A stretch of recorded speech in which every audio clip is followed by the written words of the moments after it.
Accidentally Pregnant, also published as A Miracle in Hawaii. Written by Lexi Myers. Narrated by Mia Tucker. Published by Harley Romance Publishing. Chapter 1. The hot Hawaiian breeze ruffled Samara Jenkins's hair, providing a small amount of relief from the sticky humidity at her neck. She waved her hands ineffectually over her face, trying to cool her heated cheeks. Against all the promises she'd made to herself about taking this year off work, she'd accepted this job and was now paying for it. Just think of the money. She crossed her arms over her chest and tapped her foot on the sidewalk as she waited for some assistance. The hotel's owners wanted an honest appraisal of the state of their business and a strategy to improve sales. She already had a list as long as her arm. Where was the concierge? Where was the bellboy? Where the hell was any staff member at this supposedly 5-star resort? Ridiculous. No wonder they called me. She exhaled sharply, blowing the hair out of her eyes as she looked up at the 30-story building. Aesthetically, it could use some work. Peeling paint littered the side of every surface. Cracked windows made her grimace with the safety hazard they caused, and the eaves needed some attention. But the old girl displayed great architecture and presence. So much potential. Obviously, she was going to wait all day in the sun unless she did something herself to change it, which disappointed her. The owner knew she planned to be here today. She arrived on time. There was no excuse for her not to be greeted at least by someone. She took a measured breath, trying to push down the rising tide of frustration. When her parents called to say they were at risk of losing their house between health issues and pending foreclosure, she'd been happy to help. But that meant the money she'd saved for this year was half gone, and this one job would refill her coffers. So be grateful to this client, not pissy. Her foot tapped harder and faster against the concrete, increasing the tempo as each notch of her temper stoked higher. Her pointed, strappy shoes made a slapping noise that started to irritate even her. Sweat trickled down between her shoulder blades, and she shivered against the disgusting feeling. Yuck. Enough. She threw up her hands and grabbed her luggage. Her eyes narrowed on the entrance, and she stalked toward the double-glass doors at a determined pace. She skidded to a halt a mere inch from breaking her nose, her ankle twisting as she threw on the anchors too late. Pain seared around her foot as the cold glass kissed the very tip of her nose, and she glared through the door, waiting for it to respond. Nothing. She stepped backward and forward again, looking up at the sensor above the door, and waited. They didn't open. You're kidding me. Should I wave my hands in the air like a crazy person now? She peered through the glass and saw a young man in uniform hurrying toward her. He appeared to press a button beside the door, and whoosh, the doors opened and cool air brushed past her heated face, bringing with it a huge sigh of relief from her body. I am so sorry, ma'am. Can I help you with your bags? The youth, who had pimply skin and bright, happy eyes, did not deserve the extended list of complaints bubbling up on her tongue. She took a deep breath and focused on what he could do for her. Yes, you can. Please take my suitcases, and I'd like to check in. The bellboy, or maitre d', she wasn't quite sure which role he filled since he appeared to be the only person working at the hotel, took her suitcases off her hands with a grabbing, fast motion. He then turned on his black shoes that squeaked as he walked and dragged her matching bags half off their wheels as he hurried back to the main reception. She cringed as she watched them teeter and bang against the marble floor. She looked away, anger rising inside her gut to see her luggage get abused like that. But the last thing she wanted to do was start grumbling at the only staff member she'd met. Instead, she glanced around the huge room. Her shoulders dropped and her hands unclenched as she marveled at the room in which she stood. So grand, with a beautiful mystique that only period hotels and houses possessed. This hotel reminded her of an old lady. She had great bones, but they were tired. She would fix that. Please come over. Samara tried not to notice that he dropped her custom monogrammed luggage near the elevator and then had rushed over to the desk where a computer stood waiting. Your name, ma'am? She bit her lip for a moment. Seriously? You've actually got other people booked to check in today? She couldn't say the thought aloud, so instead dragged her manners out of the overcooked soup they were swimming in. Samara Jenkins. He tapped away on the computer until he finally held out a plastic card to her with the hotel's brown emblem on it. Room 2002, ma'am. Level 20, room 2. One of our best suites. May I accompany you up? She waved her hands at him. If he left the foyer, who was going to let any other possible customers into the hotel? That broken glass door certainly wasn't going to just start working on its own. No thanks, but can you bring up the larger suitcase in an hour or so? The stink of crowded planes and cars and hours of waiting in the heat and humidity had all left a stain that needed to be washed away, preferably somewhere quiet, where she could be alone and think for a minute. Samara picked up her smaller suitcase, which contained a change of clothes and toiletries. A shower was definitely first priority on her list. With a determined clench of her jaw, she turned around and strode over to the lift, releasing a sigh when the doors dinged and opened. She wasn't walking up 20 flights of stairs. She'd go home and damn the massive commission before that ever happened. You need it. Don't kid yourself. A frown pulled down her lips. She'd had enough money for her plans, until her parents called with their life-altering news. But not even a week after she'd handed over half her savings to her parents had fate delivered a favor in the form of a phone call from the matriarch of this hotel empire. Samara had been offered this job, and it would replace all the money she'd lost with only a few weeks of work, as long as she delivered the results they wanted. She could have tried to accomplish everything she wanted to do this year without the money, but their offer was far too good to turn down. Stepping inside the elevator, she pressed the tip of her forefinger to the dusty button for the 20th floor, gripping the rail. The moving box's cables screeched and moaned as it hauled her up the shaft. This elevator didn't look like it had been updated since the inception of the hotel. If the cables failed, or the electricity went out, she'd be stuck in the elevator without water for hours. Not a pleasant prospect in this heat. She grabbed for her bag to check if she had anything with her to survive such an event. The elevator ground to a clunking halt. A squeak popped out of her throat, grabbing for the gold railing as the doors dinged open. Oh, thank goodness for that. Something else to put on the list. Can't have the guests fearing for their lives every time they go back to their rooms. Large blue eyes set in a very handsome face stared at her from the center of the hallway. Miss Jenkins, I presume. His cool, familiar New York tones straightened her spine. Hold the door for me, would you please? She looked away from his intense gaze, arousal curling in her belly like an old, absent friend. She locked her hand into the handle on her small suitcase and took a shallow breath as he stepped close and did as she'd asked. Twisting his huge body to the side, he placed his arm out to stop the elevator door from closing on her. His eyes followed her with an intensity that had her belly tightening and blood rushing through her nether regions. His face was cut like the smoothest stone, his strong and angular cheekbones reminding her of old Roman warriors she'd once seen paintings of. Real men. Men that forced their enemies to their knees, and often all the women around them too. Her breath locked in her throat as she moved past him, the presence of his huge body in the door making heat warm her cheeks that had nothing to do with the summer air.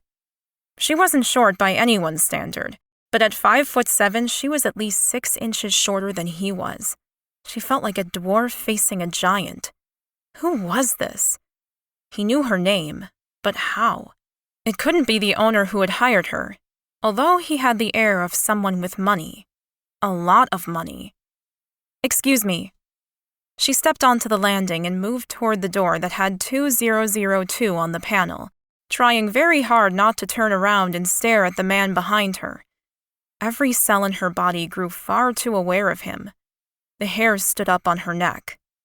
Professional. Stay professional. Why did he have to be so gorgeous? The man behind her had to be a manager of some sort. He was the only one she'd met so far who knew who she was, and he obviously had anticipated her arrival and had been waiting for her. She placed her small suitcase and handbag against her room door, her skin tingling with the awareness of being watched. Then, when she was sure she had schooled her features into something resembling calm, She turned around, her heart leaping at the sight of the man behind her. He was so gorgeous. Tall, broad, and with full lips that would curve beautifully when he eventually smiled. Her skin tingled from just looking at him. She focused for a moment and dismissed the idea he was a manager. His suit was worth more than her wardrobe put together. And if that wasn't enough, the man in front of her had an arrogance in his posture that she'd come to see only from people born into wealth. "Yes, I'm Samara Jenkins. And you are?" She squared her shoulder and stood facing the large man on the landing. His eyes were a startling blue, like a bright summer sky. With his dark brown hair and fair skin, the combination was rare and beautiful. The saliva gathered in her mouth, making her swallow awkwardly. "Julian King. My mother was the one that hired you." Her eyes slid down his body, the breadth of his shoulders as impressive as any footballer's. His black suit appeared tailor-made, beautiful in design, and comprised of strong lines that made him look like a panther about to pounce. She shivered at the thought. "I'm sorry I didn't greet you downstairs, but I wanted you to experience the hotel as it currently is." That explained a lot, though a touch of forewarning may not have gone astray. "We have a lot to discuss. I have a list a mile long already of things that need to be altered and implemented, and I haven't even stepped inside my room yet." He chuckled, a soft, earthy sound that surprised her. "I assure you that I have everything under control. You are here as an advisor, nothing more." Ice slid onto her shoulders and she straightened her spine. That wasn't what she'd been told, but she'd gotten around difficult men before. Minding their fragile egos while doing her job was a specialty of hers. "I didn't realize that was what I had agreed to, Mr. King." His lips tilted up into a soft smile as though he agreed with her. "I was told you were the best, although I didn't expect you to be quite so young." There was a tone of admiration and reluctant respect in his voice that pleased her. It tickled right along her spine. She'd heard that a lot over the past 10 years, and she'd always enjoyed her clients' surprise when she exceeded their expectations. She was good at her job, and her age had nothing to do with it. The original trouble she'd had starting her business only meant she'd increased her commission to prove she was worth it.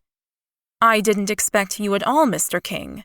When she'd pictured who she was going to meet on arriving, she'd envisioned either the elderly woman who'd hired her over the phone, or perhaps the manager. He inclined his head with a more natural smile flirting on his lips. "Touché. Let's meet downstairs in 15 minutes. Samara checked her watch. It may be dinner time here, but in New York, it was going on 2 a.m. No wonder her eyes were tired and her neck ached. She'd barely slept on the plane.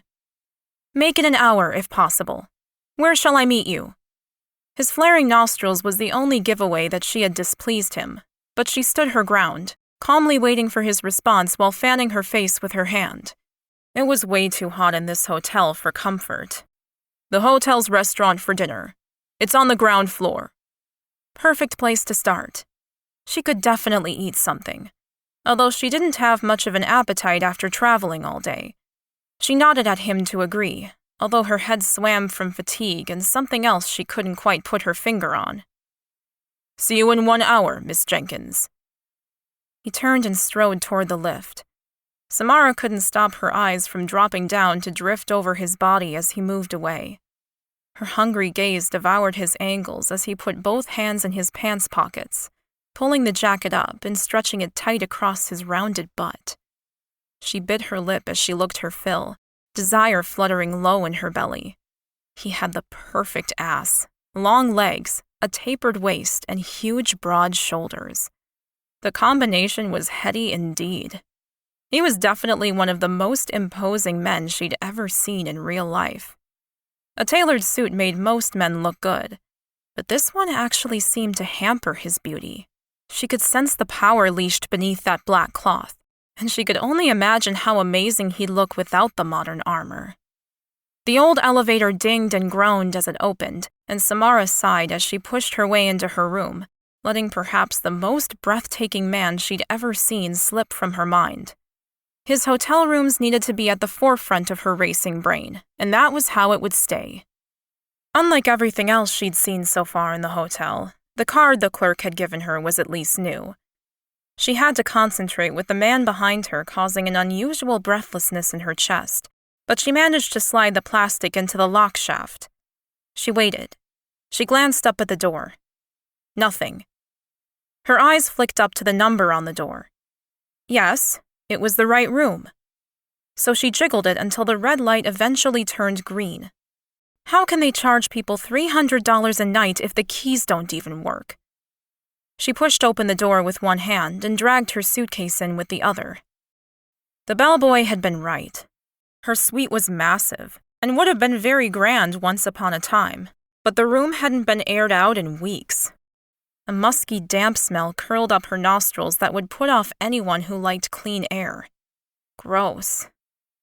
She placed her small luggage by the wardrobe and raced over to the window, pushing open the sliding glass and allowing some of the humid but fresh air into the room. Inhaling a few good lungfuls, she grabbed the courage to turn back around and inspect the rest of the room.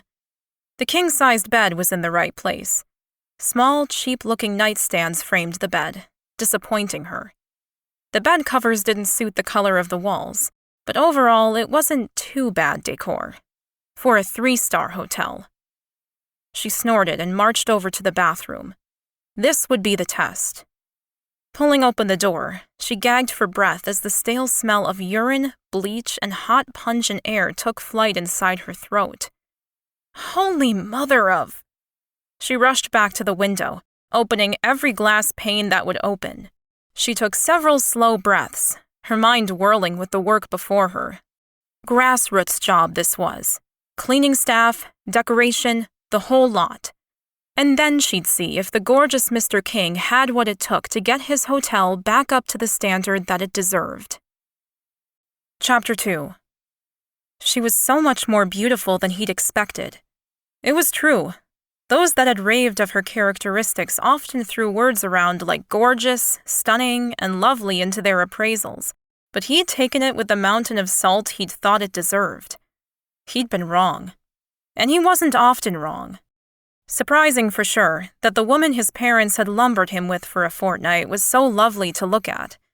He didn't want help, hadn't asked for it, nor did he think he needed it. He took full responsibility for the state the hotel presented currently. He'd hired an executive manager 2 years ago to oversee the hotel's everyday running, and he'd been very, very wrong in his estimation of Costas Dean. A villain, pure and simple. When Julian's marriage ended and he'd needed time away from business, Costas stepped up. But instead of looking after his company the way Julian expected, Costas had siphoned money, hidden the complaints, and threatened senior management with job loss if they dared step out of line. They were in a lot of trouble by the time Julian came back to his senses and picked up his role again. Costas was missing, with several $1 million of their money.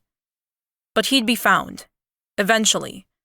Julian glanced down at his watch just as the second hand ticked toward the number 12. An hour had passed since he'd seen Miss Samara Jenkins. The door to the restaurant opened and then clicked shut again. A smile tugged at Julian's lips. On time to the second. She walked toward him, her thin, plain blue cotton dress clinging to her lush curves. Where was the battle armor that he'd come to expect with businesswomen? She wore natural makeup that accentuated her pretty face, and her entire ensemble had a relaxed holiday feel about it that he hadn't expected. She wore flat shoes, her hair down, and no jewelry. Samara Jenkins had a body that would look spectacular naked and stretched across his bed. Long hair that would cover her full breasts like a silky curtain, and lips that would be perfect to kiss. He raised his eyes from the full curve of her mouth to make eye contact, and her fresh face hit him right in the gut. They lied about her being beautiful. Breathtaking seemed far more apt. Samara pulled out the chair and took the seat opposite him. This hotel is in dire straits. I don't think I've ever seen anything so bad before. The smile that had been playing at his lips as he'd imagined her naked converted into a tight frown. He cleared his throat and shifted in his chair. unable to simply just take her criticism. He opened his mouth to defend his hotel, then snapped it shut again. She has a point. 3 months more of the current climate, and he'd have to shut the hotel down to sit here and rot. He would never allow that to happen on his watch, and although he didn't require her help, she was here. He would be stupid indeed not to take advantage of it. "What do you suggest, Miss Jenkins?" She grinned at him with sunny warmth and picked up the menu. "That's the spirit. I like it. Can we order first?" She glanced down into her menu. Her mouth tweaked up at the corners as she read, her happy face at odds with the churning in Julian's guts. What was wrong with him? Samara lifted her head and swiveled like a bird, eyes alert and neck straight. "Where are the staff? This is the hotel's 5-star restaurant, is it not?" That twist in his belly rolled some more as his cheeks flared with heat. Each sentence she uttered reminded him of how badly he'd failed in his job of maintaining his family's holdings. How much work this hotel actually needed to get it back to the standard it had once boasted. She was the salt in a very large wound, and to make matters worse, his own mother had been the one throwing the salt. He lifted his hand and indicated to the man lolling around in the corner of the room. The youth sashayed over, his hips taking on a music of their own. "Yeah?" the waiter asked him. A little giggle burst from Samara's mouth. "Oh, we are in some serious trouble."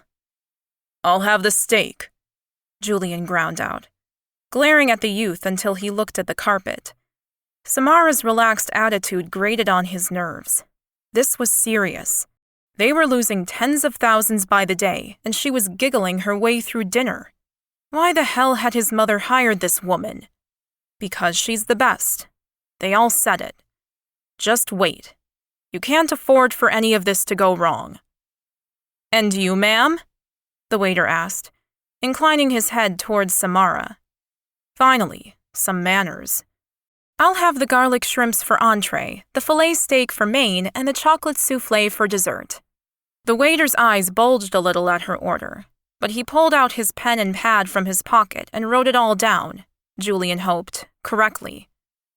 Samara's keen eyes watched the waiter as he walked away, and then gave Julian a pointed stare as though trying to communicate without words just how bad the service was. Anger rolled in his belly like a storm cloud, his hands fisting on the white tablecloth as he maintained eye contact with her green gaze. He thought he'd be prepared for how badly the hotel would fare under the stare of a professional, but he had been grossly mistaken. Pride warred with stubborn arrogance. Maybe, just maybe, he could use her to help. He was surprised by her order, but didn't say anything. Either she was hungry after her journey, or she was testing out the skills of his cook. He was impressed either way. Bird-like salads were no way to eat, for anyone. Her lips twisted up into a grimace. "No drinks order, and he didn't ask how I wanted my steak cooked. Interesting." Julian nodded once in acceptance of her complaint. Too true. When the incompetent waiter finally left, Julian grabbed for his water, gulping down some of the cold liquid as his aching throat cried out for it. When he placed it down, some of his thirst quenched. Samara's cool green eyes continued to stare at him. "Start from the beginning, Mr. King, and tell me how this happened." Julian took a moment, and a long breath, to consider how much he should tell her. He didn't want her help, but she was here, and he would consider what she had to say. His mother was paying her to consult for them, and before all of this, that would have been enough. However, she didn't need to know everything. "All right, Miss Jenkins. As my mother would have told you over the phone, my family owns a chain of hotels all over the world. Over the past year, their management had become increasingly questionable, and his parents would never forgive him for screwing his way through Europe instead of being at home, running the company while his legacy fell apart. The worst part was that he'd bribed most of the executive managers to hide what he was doing. His treachery had reached far and wide. All the other hotels had good enough staff to survive the storm, and since we found who'd been siphoning money, The bleeding has stopped. We are rebuilding. New managers have been hired and the other hotels are thriving. This one, however, is not, despite us hiring the best local manager we could find. That is why I am here." He chewed on the inside of his cheek. "And the reason I believe my mother hired you. She was told that you have an exceptional brain for analyzing what any business needs, if you indeed have it." She didn't respond to his backhanded compliment except to bite on her lip in the most adorable way that made him want to lean in and take over with his own mouth. "Is there any particular reason why the management of your hotel became questionable?" He clenched his teeth together and inhaled through his nose. It hurt, like picking at a sore to be admitting this to her. But he was an adult, and responsible for his own actions. "I wasn't paying attention as I should have been. Personal reasons." She gave him a soft smile that did nothing to maintain the ice around his heart. "I won't ask you what sort of personal reasons, Mr. King. It is none of my business. But I am going to assume such problems are behind you?" "Bloody hell, yes." He nodded once, and she continued. "From what I've seen, we'll need months to get this hotel back to a standard that can be classed as 5-star, but I don't have that much time." "Yes, your personal reasons." "Just so." She inclined her head again, a mutual respect for their private lives firmly in place. His mother had made it clear that she was only available for 2 weeks. It had been one of the only reasons he had allowed his parent going over his head and hiring a consultant to help him. He wouldn't have to deal with her interference for very long. "Just think of her as an overqualified assistant and fix up this mess, Julian." The last words his mother had said to him over a week ago. "However, I will give you these 2 weeks, Mr. King, and I promise to work my absolute hardest to put into place everything you will need. Once I am done, do you have strategies in place to get people back to the hotel?" He nodded firmly, reluctantly impressed with her. She was right. 2 weeks was not long enough to get everything done that needed to be done. But if he decided that she'd be of use to him, he would change her mind. She'd stay. He'd make sure of it. However, she'd made a valid point. Many people had been driven away by the declining standards of the hotel, and it was his main job to do everything in his power to get people back onto the grounds. But that meant he needed someone else manning the changes to the actual hotel. Damn, Mom might actually be right about this one. "Yes, Miss Jenkins. I have a marketing expert on standby and several conferences already booked for next month. The one advantage we have is that we are one of the few hotels on the island with large facilities, and the rooms to house several hundred people." "Fantastic." Her shrimp arrived, and they looked and smelled great. His stomach grumbled in preparation for his own meal. "Presentation is respectable, but I would expect less shrimp on the plate and more color in an entree." She took a forkful of rice and ate a single shrimp. "Just one?" "They are cooked all right. Although I believe you will need to hire a head chef to take over from the current one." "You can tell that already?" She blinked once, her eyes wide as they stared at him. "Of course. I spent several years training with 5-star restaurants and all of their staff, chefs in particular. This is not up to the standard in taste, texture, or design. If you want people to pay $20-odd for an entree, you better make sure it's up to par." She had his curiosity well and sincerely hooked. "Why a head chef specifically?" "Because it's obvious that you have a cook posing as the head chef in your kitchen that is probably trying their best, but they don't have the training, nor the skills. A proper head chef will organize the staff, train them, and add the correct flair to each dish. You won't need much more staff in the kitchen, I don't believe, although of course I will assess that when I go in." She called the waiter over. "Thank you. May I have the main meal now, please?" Julian sat in awe watching her. The cool confidence, the girl next door beauty. Her brain appeared to work faster than anyone he'd ever met, and her earthiness was as refreshing as her simple clothes. "What else do you suggest?" She sat up straighter, a grin stretching across her pink-glossed lips. "Firstly, we need to get in a decorator. Tomorrow, preferably. The rooms aren't terrible, but they all need better linens, painting, and a very thorough cleaning at the very least. He kept his tone calm and raised one eyebrow. Did she want him to pick the hotel up and move it closer to the beach, too? That's all? She laughed. You joke, but the list I have is huge. I need to interview every staff member and probably double the cleaning crew. This whole hotel needs maintenance. We need to hire a concierge and a proper manager. I assume there is one at the moment, although I have yet to meet them. But if they are in the same boat as the rest of the staff, then they need some serious retraining too. He cleared his throat. I found the executive manager siphoning money from the hotel like many of the others. I fired him a few weeks ago. The local manager is not up to speed. You are quite right about that, so I will be hiring a new one. Their main meals arrived, and Samara did a similar analysis, sampling everything on her plate, making similar comments, and then asking for the meal to be taken away. Julian ate his steak while she talked about the amenities, the website, everything. He rarely felt out of depth with a person. In fact, from all his years in private school, college, university, and then the corporate world, he'd never had an experience like this one. A literal whirlwind of information, design, and strategy. If she was half as efficient and effective as she seemed to be, he'd have his family's hotel back on track in no time. When dessert arrived, she sighed dramatically. Now this is what I'm talking about. Why? Because it has cream and a mint leaf? The meal appeared better dressed than all the other meals, but he was by no means a food critic. That is an answer that is hard to explain to anyone who doesn't love chocolate as much as I do. She took a bite and moaned, her eyes sliding closed in bliss. The primitive sound shot straight to his groin, hot blood throbbing along his cock as he imagined Samara beneath him making those same sounds. He bit back his own groan and looked away, unable to hide the effect she was having on him. He needed a woman, and fast. It had been too long for him, obviously. Embarrassment bloomed into anger in his gut. Time to cut this meeting short and go back to his own room for a long, hot shower.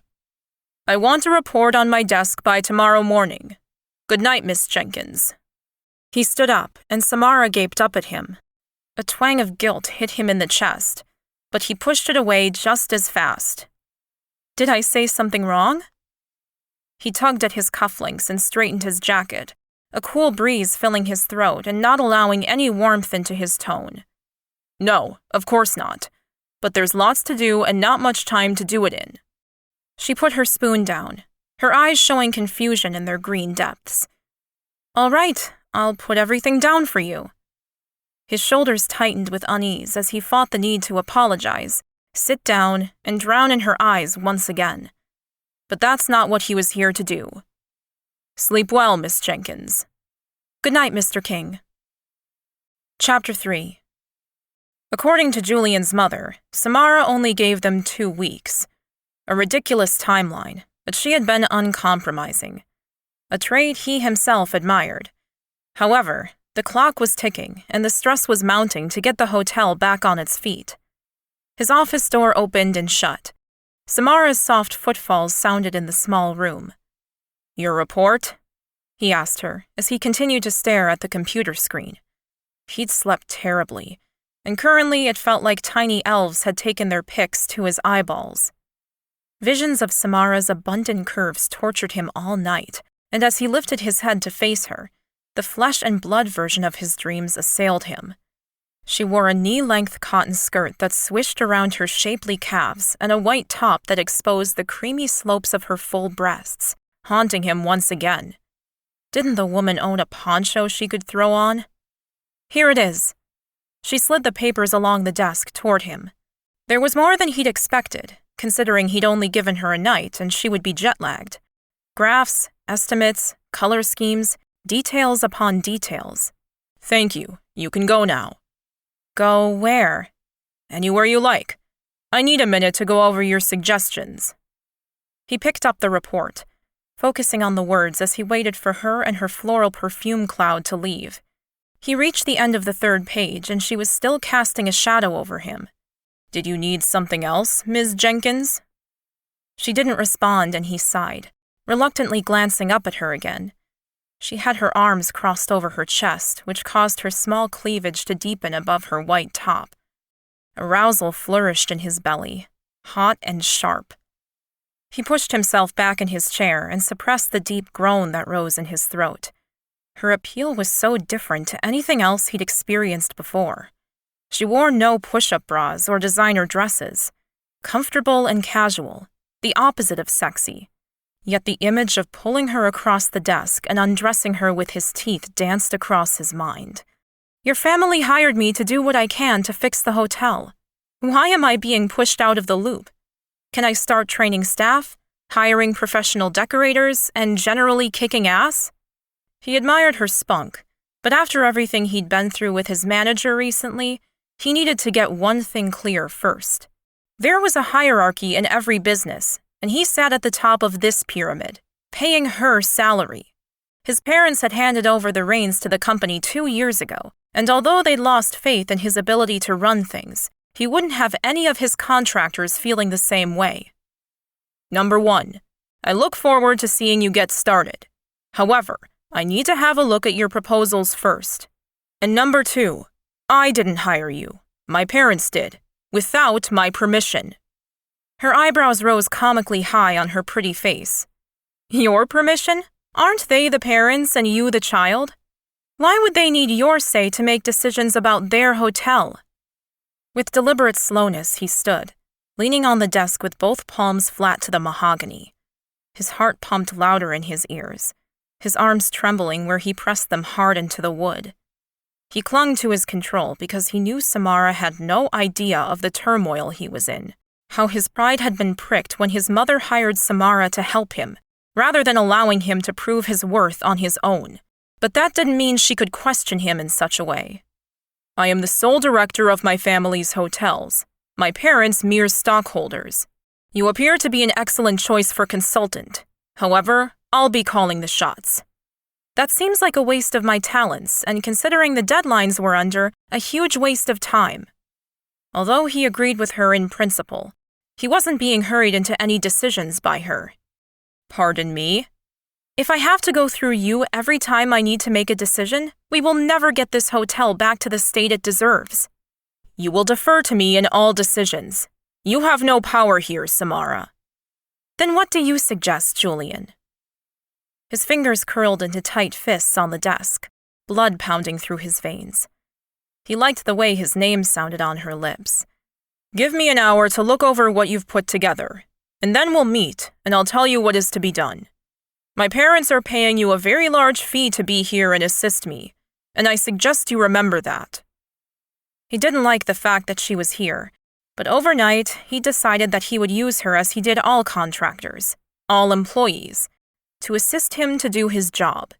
She was here to help, and he'd make sure she earned every penny. In the end, though, he'd reap the rewards. She nodded and left. The triumph he expected to feel was missing as she took what warmth there was in the room with her. He sat back down in his large leather director's chair and pored over the graphs and information she'd put together. By the end of his reading, he was more than impressed with the plan. However, he was the one his parents had solely blamed for the collapse of their string of hotels. It was on his shoulders to fix everything that was done. In her report, Samara had concentrated far too much on the appearance of the hotel, and he was going to cut that back. Focus on the service. That's why people came to expensive hotels in the first place. A knock sounded on the door, and she stepped into his office, clipboard and pen in hand. Are you ready for our meeting? Very ready, although I'd prefer if you wore a caftan. Yes, sit. She strode in and sat in the chair opposite him, her knees together, her spine ramrod straight and her pen poised. A lot of your recommendations have merit. He put the papers out on the desk, gratified by his red-penned circles and many crossings out. I want you to focus on retraining the staff, hiring more people, including 3 new assistant managers, and putting lots of checklists in place. When you leave, in 13 days, the staff need to have a detailed systems and operational manual. She looked down at the mess he'd made of her carefully laid out notes with a furrowed brow. You want to ignore all the decorative changes I suggested? Her tone was strained and confused. Not all of them, but we need to focus on the running of the hotel before worrying about aesthetics. She bit her lip and shuffled in her chair, the debate going on in her head obvious by the flickering in her eyes and her lips going up and down. I disagree. Tell me why. She tapped the pen against the clipboard, reminding him of a school teacher he'd once had at boarding school. She'd been young and beautiful, too, the object of his fantasies for many years. I'm sorry, but you're wrong, Julian. I can understand if you want to pull back on the number of rooms to redecorate. Perhaps focusing on a dozen suites to start with would be better. But ignoring the room updates completely is like eating organic fruit and vegetables while dressing like a homeless person. No one's going to see the good that's beneath. He struggled not to smile at her analogy. Her spark was back, and he was relieved to see it. He liked a healthy debate every day of the week over blind submission. We have a deadline of 2 weeks. I don't think what you have planned is possible in such a short space of time. She slid to the edge of her chair. I do. It wouldn't take much to get a local stylist in or hire some girls to run and buy everything I need. The rooms need a lift, paint, new sheets, and some choice decor pieces. Nothing flashy. It can be done cheaply and quickly. The light in her eyes was back, and she was grabbing the clipboard like she would squeeze the life out of it. He liked her drive and excitement, and he was starting to see what could be possible if they both worked their hearts out over the next 2 weeks. You seem very confident, Samara. I am. I've built a business on my ability to multitask and see the big picture. I appreciate the timeline that I have imposed, but I think we can accomplish it all in the time. Prettying up the hotel is the easy part. Hiring and firing staff is always the hardest. But you're up for the job? Absolutely. He regarded her as covertly as possible. She had guts, that was for sure. He was the one who had to fix this, but all directors needed an assistant, and that was how he needed to see her. She wouldn't thrive well under a tight leash, so he'd give her some rope. Hopefully she wouldn't hang herself with it. All right, I will give you a budget and a company credit card. Any large purchases or decisions you make must go through me, but for minor things, you may do as you feel is right. My parents have assured me you will help clean up this mess, and I am very interested in seeing you try. She gave him a huge grin that hit him right in the chest, a long dead place where some happiness used to flutter. He stood up to stretch it out. He'd obviously overworked at the gym. He pulled out his business card. Here's my personal cell number. I already have yours in my phone. I'll be interviewing several contractors today to do some repair work to the hotel, and the local employment agency are sending over applicants for the chef, assistant manager, and bar staff positions. Can you handle the cleaners and younger clerical staff? He cocked an eyebrow at her, and her mouth grew thin as she drew her clipboard to her chest. Of course I can. I'll get on the redecorating. Once the cleaners have thoroughly aired out the hotel, it's time to give it a proper facelift. He didn't want her enthusiasm to brighten him up. His long-standing depression was a comfort to cling to, but it was hard to completely extinguish the flames that licked at his heart. Samara had an aura, an energy to her, that he hadn't experienced before, not in all his years at school, business, or travel. However, this hotel was still in deep trouble, and they had to sink millions of dollars into it before it was anywhere near presentable again. The thought pulled him back down to where he should be. Better get to work then. He nodded in dismissal, and she grabbed for his business card. Thanks for this. It'll make things much easier when I need you. See you later, Julian. He could have sworn there was a smirk on her lips as she twirled around and waltzed out the door. As soon as she was gone, he let the smile that had been cowering in a corner of his mind spread across his face. This woman was exactly what he needed, for his hotel and his bed. She was bright and sparkly, full of energy and intelligence too. After the work was done, he'd pull her into his bed and use that enthusiasm for something a bit more fun. Then he'd send her home and return to his parents with the hotel back on its feet. He'd show them that he'd been the right choice to run the company. He may have let his personal relationships dampen his focus once, but he wouldn't let it happen again. Chapter 4. Julian stepped into the humid Hawaiian sun and headed for the back of the hotel where he'd been told Samara would be. He shook his head and let out a long sigh as he stepped up to the huge industrial-sized garbage area. Where else would he expect to find his ludicrously expensive consultant than up to her elbows in musty mattresses, gaggable pillows, and soiled linen?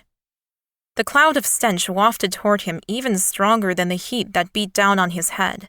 He stood a few feet away from the staff and the bags of hotel accommodation they were entrenched in. Why wasn't she inside organizing people? "You haven't answered your phone," he yelled into the mattress pile. Samara's head popped up from behind a pile of stained pillows, her sun-streaked hair plastered to her red, sweaty face. "Oh, sorry. I probably have it on silent." She stood up properly and stretched her back, the sun accentuating the healthy glow of her skin. "We've cleaned out all 12 of the suites that are being renovated, though." She gave him that characteristically happy smile that reminded him of the girls he knew when he'd been at university, full of fun, before life grew too serious. It was unnerving how she'd maintained that look despite her older years. What was she? 29? 30? He regarded the dozens of mattresses piled up near the industrial-sized bins. "I can see that, but I needed you." "You needed me? Oh, I'm sorry. What for?" "Staff have arrived to be interviewed, and I'm busy with the contractors." He probably could have handled the interviews, but after choosing a true vulture as his own replacement in his business 2 years ago, he found his confidence severely lacking. "Oh, great!" She turned to the 3 women and 2 men outside in the heat with her. "Keep backing up the sheets and pillows. Someone from a local charity should be here within the hour to collect everything. Then go straight back to the suites and start vacuuming the floors. Again." They murmured their agreement, their breathing laboring from the hard work they were quite obviously not used to doing. "Thanks, guys." She gave them one of her sunny smiles and walked over to him, having changed from her casual skirt and tank into an outfit designed for cleaning. Samara wiped her hands on her old t-shirt and sweatpants that had holes in them. If his mother could only see her expensive expert now. "I'm ready, and cannot wait to get more cleaners assigned. Those rooms are absolutely filthy." She swiped a strand of hair back from her face with her dirty hand and wiped a black mark into her forehead, running into her hairline. "You've got a smudge on your face." "Oh, thanks. I can imagine I do." She lifted her other hand and started wiping at her skin, making an even worse mess of herself. "Here." He pulled his white handkerchief out of his pocket and lifted one hand to tilt her face up. She stilled when he touched her chin, but didn't move as he wiped at the mark near her hairline. She was hot beneath his fingertips. Up close, her skin seemed even more flawless than he'd first thought. Awareness fluttered in his skin, tingling up his arms and curling inside his chest. Her breathing rate had increased, and she wasn't moving. Only the rise and fall of her chest made him think that she was as affected by his presence as he was to hers. Once he'd finished cleaning her beautiful face, he let their eyes meet. The heat flared. She could sense him too. Thanks." This time, her smile was tiny, but the look in her eyes was what he wanted to see. That awareness of him as a man. "Okay." She blew out a breath and took a step back from him. "Let's go." She took another quick step away from him, and he didn't move. "You're going to speak to them like that?" he asked her. She was dressed worse than a local cleaner, and she smelled a bit like one, too. A strange combination of eucalyptus and antiseptic. It tickled his throat, and yet she still reminded him of an Amazon woman, about to take on the whole rainforest all by herself, strong and confident. "Of course. What do you think they'll look like every day they work here?" She tilted her head and indicated they should go inside. He followed behind, letting his eyes enjoy the pert bum and shake of her hips as she sashayed inside his hotel. The air conditioning, which had blessedly been turned up since Samara complained to the bellboy last night, hit him in the face and he inhaled sharply. Samara didn't miss a beat, Beelining for the front entrance where 20 people milled around, waiting for her. She clapped her hands and stood at the base of the long spiral staircase. Obviously, she intended to walk them through the floors she wanted cleaned. Ladies and gentlemen, this will be a group interview today. I'm going to show you the rooms we will be cleaning, renovating, and then maintaining their new standard in the years to come.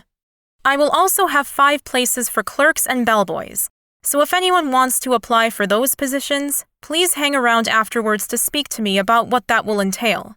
This hotel is about to undergo a massive facelift, and you will be very proud to work here. So please, follow me and I'll show you the first suite. She took off up the stairs, and the group jumped to follow. Julian stood in the foyer and watched her go, marveling at the fact that despite the holey pants and ragged shirt, Samara had the power of presence to pull them all into the tour and interview. Not one person lagged behind. He turned away, hating the fact that his mother had been right. They had a long way to go, but if she continued at this pace for the whole 2 weeks, they'd have the hotel ready sooner than planned. Chapter 5. Samara fell face first onto her king-sized bed, the weight of a dozen bed frames piled on her spine, right between her shoulder blades, prickling and cramping the muscles with painful spasms. If she'd been smart, she would have waited a few days for extra help. But no, she'd wanted to prove to Julian that she could do everything she'd proposed in her time frame. Another not-so-bright idea of hers. 2 weeks only to get this whole job done. She'd definitely let her ego talk her into that one. She moaned into the mattress. A hot shower was needed before she went to sleep, but now that she had stopped, finally, she didn't want to move. Get up, or you won't be able to do anything tomorrow. Grunting and groaning, she managed to push both hands into the mattress and get herself vertical. Her back screamed and her feet pulsed, but she staggered to the shower, undressed, and stepped beneath the hot water. Heated pressure beat down onto her head and back, washing away the stink of the day. She liked to work hard, but she'd rarely needed to do so much physical lifting. Pride had pushed her to prove herself capable on every level, and she was paying for it now. And they were only 2 days in. Hubris. Mom and Dad always said it would be my downfall.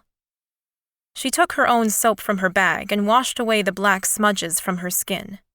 The decades-old furniture that she'd carried and moved today had definitely left their mark. I really need to source new shampoos and conditioners from the locals, too. Something tasteful, but sweet-smelling. A shudder coursed down her spine as she scrubbed beneath her fingernails. Everything was so dirty. How could someone let this beautiful hotel fall to such a low standard? Originally, she'd been quite disappointed that Julian decided to only update 12 of the suites. That was short-lived. Thank goodness he hadn't agreed with her plan. She'd wanted to update all 96 of the rooms, which would have taken all of her time and the staff training wouldn't have been done. Pride again. She shivered dramatically this time. That would have required a power that she just didn't possess. Not in the 2 weeks she had, anyway. The older woman that she'd hired, Marie, was a great cleaner, with a clear and logical mind. Before she left, Samara would train Marie up to be a head cleaner, or housekeeper of sorts. The other rooms all needed to be cleaned as well, and someone had to do it after she left. A wave of sadness washed over her as the thought hit her for the first time. She wouldn't be here to see the job completed, which was most unusual for her. When she'd given Mrs. King her timeline, she'd only thought about her own life, her business needing a guiding hand, and her baby plans. She hadn't thought about the fact that she wouldn't see the hotel become the phoenix it had the potential to be. This old lady would rise from the ashes, more beautiful than before. She'd definitely tell Marie tomorrow to take 2 of the younger cleaners and start on the rest of the rooms. If nothing else, they needed to be aired, dusted, cleaned, and changed for new linens. If all went well, this hotel would soon be crawling with people again. A sense of calm filled her as her path and plan lay before her like a set of intricately drawn architectural designs. She needed to stay focused on what she could do, not what she couldn't. And there was so much she could achieve still. She'd handed over the reins of her business to her 2 assistants a month ago, readying herself for her year ahead. A year in which she was giving herself the best opportunity to fall in love with the man of her dreams, and no matter what happened, she was going to have her baby. One goal was optional. The other, a lifelong dream that was going to be realized with the help of her obstetrician and modern medicine. She turned off the shower, dried her tired body, and readied for bed. There were 2 messages from Julian on her phone. Both of them mentioned a meeting at 7 a.m. for breakfast. Lucky I'm a morning person. She set her alarm for sunrise and climbed into her clean bed. Her room still smelled of eucalyptus to disguise the scent of hospital-grade cleaning liquid, but the sheets were brand new and the room had been dusted and vacuumed to within an inch of its life. Thanks to her team of hard-working cleaners, her room was unrecognizable to what it had been yesterday. Her eyes drifted shut as she curled up on her side in bed. Julian. Damn, that man is stunning. Her eyes popped open again as heat tendrils wiggled through her body. Go to sleep. You need to sleep. She forced her eyes shut once again, and her mind brightened with images of blue eyes and smoldering hot looks. Yesterday, she'd been sure he was a classic rich guy who'd walk all over her to get what he needed. No heart, no soul. But she hadn't cared. She was willing to work hard to get her commission, and his regard of her didn't mean anything. Sure, he was super gorgeous and made her want to lie on the floor and beg him to take her. But she could work past that. Was sure she could. But then today, he'd touched her. It had been hotter than she'd anticipated. No employer regard in his gaze, no big brother aura when he took out his white handkerchief and cleaned her face. She must have looked an utter mess, but for that moment, when he'd stepped close enough to kiss her, the busy world faded away. Her belly had tightened and pulsed with an almost painful arousal. She buried her head further into her pillow and tried to clear her mind. Sleeping with the boss was definitely not her style, especially when she was cleansing her body for the most important life step she'd ever made. Enough. Go to sleep. With clear visions of her beautiful baby inside her mind, she drifted off to sleep. Chapter 6. Julian tapped his pen against his desk, his eyes scanning the calendar of events for the hotel over the next few months. 2 more conferences booked and we'll be back on our feet within the quarter. Julian, the painters are here. Do you have time to do a tour of the grounds and look at the other facilities while the painters work? I've got a spare minute or 5. Samara's bright voice presented a welcome interruption to his already long day. He dragged his gaze up from his computer screen and blinked his tired eyes. Yes, let's go. He could use some fresh air, and after a frosty phone call from his father, a dose of Samara's particular rays of sunshine might be beneficial. Why his dad chose to stick the boot in every chance he got, only God knew. Julian had been through the very worst year of his life, and yet he received nothing but disdain from both of his parents. It made him wonder sometimes why he tried so hard to please them. Pushing himself to his feet, he followed Samara's gorgeous bum out the sliding doors that led into the garden. His groin tightened just watching her sashay through his hotel. The allure she possessed confused him, yet excited him to his very core. She was so different to anyone he'd ever met. The Hawaiian heat hit him like an oven door being opened up in his face. Whoa. Samara fanned her cheeks with her dainty hands. Wow. I'm still not quite used to that heat. He didn't want to appear weak, but nodded in agreement as he took a careful breath of low-oxygen air. He traveled a lot, but the humidity here was stifling, and so thick you could practically eat it. Any areas you specifically want to look at? The pool. The bar area there is a key feature at drawing people to the hotel, so if you're going to spend any money on the outside areas, that would be best. And replacing the front door sensors, of course. He chuckled, then smothered it. He'd almost broken his nose trying to walk through that door. Yes, agreed. They walked toward the pebbled path, her hand brushing his as they moved together. Oh, sorry. She jumped away and he grinned, his own hand tingling from the contact. His brain flashed up images of her naked beneath him in bed. her mouth open in a gasp as he tantalized that perfect skin of hers. They wove through the palm trees together, the fresh air lifting his spirits despite the heat, as he gave his back a break from the office chair. Samara turned toward him with a professional smile in place on her lush lips. "I've got 3 gardeners coming tomorrow to work on the foliage. Trim the trees, get rid of the weeds. Just basic maintenance, no new planting." She looked up at him through her thick dark eyelashes. This time, he let the happy chuckle rumble from his throat. It was such a good feeling to be this calm. His shoulders were relaxed, his mind clear. 6 months of betting anyone he could find as he traveled throughout Greece, Italy, and Spain hadn't made him feel this free. He hadn't known at the time that his family's empire was on its knees. No one had, until it was almost too late. "Good idea. And put them on a weekly maintenance schedule too, once the pruning has been done." She'd been trying to save money, which he appreciated. She was obviously good at her job, but he may have been too harsh in that regard. It had been an initial test that she had passed with flying colors, but now that he knew that she wouldn't bankrupt his family in the days she was here, he'd give her more leeway. There was also no point putting in all this effort if it was going to fall apart the moment she left. Samara gave him a big smile and a quick salute. "Will do, boss." He liked the playful tone in her voice. As long as she towed the line and he was able to maintain face with his parents, he'd enjoy watching her have fun while she did her job. It was great to see.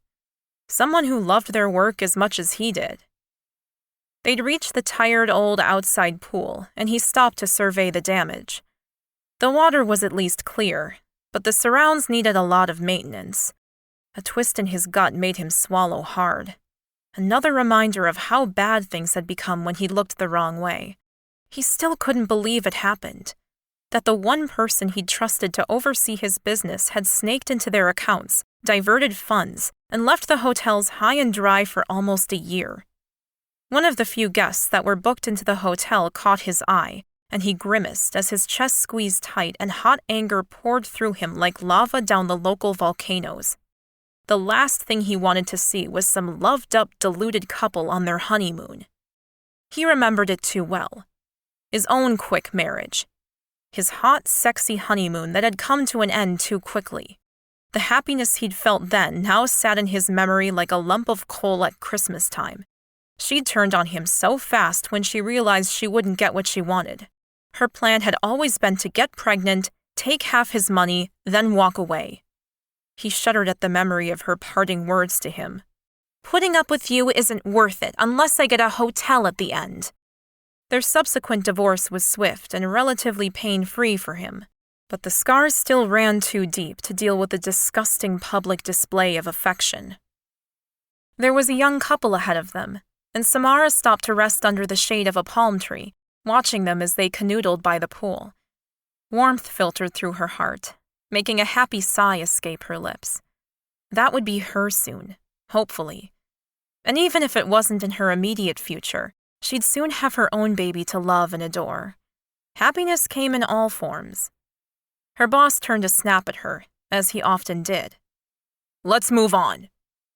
She suppressed the need to roll her eyes at his tone.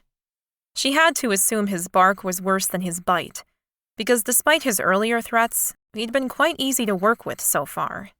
She lifted one eyebrow at Julian in question. His cheeks were flushed pink due to the heat. Why the man still wore his business suits on days like today, she had no idea. Didn't he own a pair of shorts and a tank? Visions of his tight ass and broad shoulders made heat swim through her belly, and she was suddenly thankful for his suits. She'd maintained a professional distance so far, but she suffered a weakness for bulging biceps that may just get in the way if she got to see him up close and personal. Move on? Why? Aren't we going to talk about the pool's maintenance? What's wrong? He lifted his chin high in the air. We'll come back later. It's occupied. He turned and she watched his shoulders stiffen, his mouth tugging down on one side. There's a story there. Because of the couple? Don't worry about them. The pool and bar area are a great asset and should be optimized. And it was. A huge, opulent open space that was perfect for couples. He began walking once again, and she glanced back at the couple. They wouldn't disturb them, surely. When she twisted back to Julian, he was halfway around the pool already. Shit. Samara took off, her leg muscles stretching tight as she sprinted after him. She didn't catch up to him until he stopped at the pool bar, staring up at the roof. "The tiles need replacing." She laughed, sweeping a hand out in a broad gesture. "Everything needs replacing. The pool needs to be drained and retiled. The sun lounges need to be replaced. The concrete needs painting. The bar needs to be knocked down and completely rebuilt." He turned and glared at her, his nostrils flaring and his jaw tight. She frowned. "What's your problem? I'm just telling you the truth." He took a long, obviously measured breath. "Tell me what you're going to do about it, then." Her first response was to snark back at him, but she focused on the question instead. This was what they were paying her to do. Julian may think he knew the answer to everything and he could do this all on his own, but she knew he was better off with her help. Though, by the look on his face, this wasn't the time to tell him that. "We need this space to be where all the loved-up couples and honeymooners will come to enjoy the sun and spend lots of money on alcohol." He grunted, and she rolled her eyes. "You have a problem with loved-up couples on holidays? Because you know they are your main market." "Of course, I know they are. That's not the point." "Did those words taste terrible, Julian? Because you look like you need a mouth freshener after that." He waited a moment and continued to glare, those bright blue eyes throwing shards of ice at her. Something about those honeymooners had obviously hit a nerve on him. She had to change the subject because she was getting nowhere. "When do the contractors start work on the outside of the hotel?" "I have people coming tomorrow." "That's great." He nodded his head, pivoted on his heel, and strode away. Far out. What was that? Part of her, the nosy part that saw him like a brilliant puzzle waiting to be solved, was desperate to find out what was going on inside his head. The other half, the rational part that knew she was a contractor and he was her client, therefore off limits, said it was none of her business. She heard him barking orders inside at the staff and flinched. That, unfortunately, she couldn't ignore. She'd spent every minute of her waking day on hiring and training the new staff. The last thing she needed was him pulling unstable threads that would cause the whole thing to unravel. Which meant she was going into his office once again to bait the bear. Taking a deep breath of hot Hawaiian humidity, she strode back into the air-conditioned hotel. She lifted her hand to wipe her damp forehead. Lucky she wasn't paying for the water bill here. She was up to 3 showers a day at the moment. The new concierge, Trey, stood by the front desk, his jaw tight and his eyes down. "Trey, you're doing a wonderful job. I'm going to have a meeting with Mr. King, so if any of the staff need me, I'll be in his office." Trey nodded and lifted his head, his mouth relaxing with her praise. "Yes, Miss Jenkins. The painters said they'd be finished by 3. Do you need anything else done today?" "The restaurant staff have to move all the furniture out to make way for the cleaning and painting in there. If you're not busy, you could help them later." Trey nodded once, the determined look on his face making her smile. He was perfect for the job. He had lots of experience in the industry. He was polite, hard-working, and team-focused. She swiveled on the newly polished marble floor and headed for Julian's office, knocking once before sweeping inside again. "Can we make a few notes about the pool area, and then I'll get out of your hair and onto the hotel's external grounds upgrade?" He grunted at her and shuffled papers around his busy desk. "Do whatever you want, Samara." If she'd been a cartoon character, her jaw would have dropped to the floor and her tongue would have rolled out 3 feet. "Why, thank you. I wasn't sure if you would trust me like that." Steely blue flashed as his eyes met hers. Liquid heat poured through her veins. God, he was breathtaking when he was mad. Why did she want to walk around his desk and wrap her arms around his neck and kiss all of his troubles away? "Samara, you're great at your job. Hardworking, personable, and can command a room while wearing cleaning rags. You're welcome to do whatever you want to the gardens and the outdoor areas. I'll keep focusing on getting people back into the hotel." She clapped her hands. Brilliant. Great, I'll get back to it. The new linens are arriving soon, and I need to check them all. Her foot swiveled towards the door as her brain ran through the huge checklist she had in her head. But something stayed her feet, stopped her from moving toward the outside world where 100 jobs lay waiting for her. She twisted back so she could see him better. Julian now sat in front of his computer, jaw set and tight as he tapped away. What happened just then? Why did you respond so badly to that young couple by the pool? A muscle clenched and throbbed in his jaw. That's teetering into personal, Samara, and we said we wouldn't do that. As long as it doesn't stop you from doing your job properly. It won't. She waited. She wanted to know. Had he loved a woman once? Had she broken his heart? It was hard to imagine a man as strong, arrogant, and gorgeous as Julian King had ever been hurt. He didn't speak, and she finally took a deep breath, letting out a long sigh as she envisioned her future. She believed in the power of positive thinking and the laws of attraction. She'd built her life and business on it. On the wall of her bedroom, she had her personal vision board. In her 2-bedroom East End apartment that she'd paid for with profits from the company she'd built from nothing. Her focus had shifted, and she was now calling on the universe for her ideal man, her optimal health, and, of course, a healthy baby. She let her heart have its way when she spoke, irrespective of what would follow. I wish I was in love like that couple were. I think it's a beautiful thing. The disgusted noise that came from Julian surprised her, and he threw her one line she'd never forget. Love's a fantasy. Never wish for that. Chapter 7. Julian wore his swimming trunks and a tank down to the pool level. It was time to work out some of the tension from another restless night, and the gym was first on his list, a swim after to cool down. As he stepped out into the foyer, he glanced around the room, expecting to see Samara buzzing around. When he didn't see her, he moved over to the front desk. Do you know where Miss Jenkins is? He asked one of the new clerks with pimples on his chin and a modern haircut that hung to his shoulders. The boy looked far too young to be working at the hotel, but Samara assured him that the kid was a genius at computers.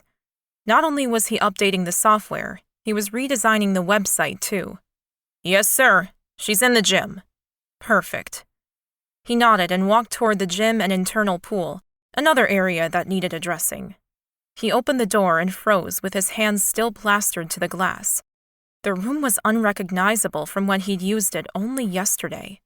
The mirrored walls shone brightly, not a smudge in sight on their huge reflective surfaces. He'd barely been able to see himself in them yesterday.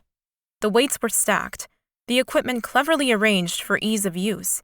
It looked twice as big and far more impressive. Another job well done. He twisted around and couldn't see her anywhere in the gym. Samara? I'm in the pool.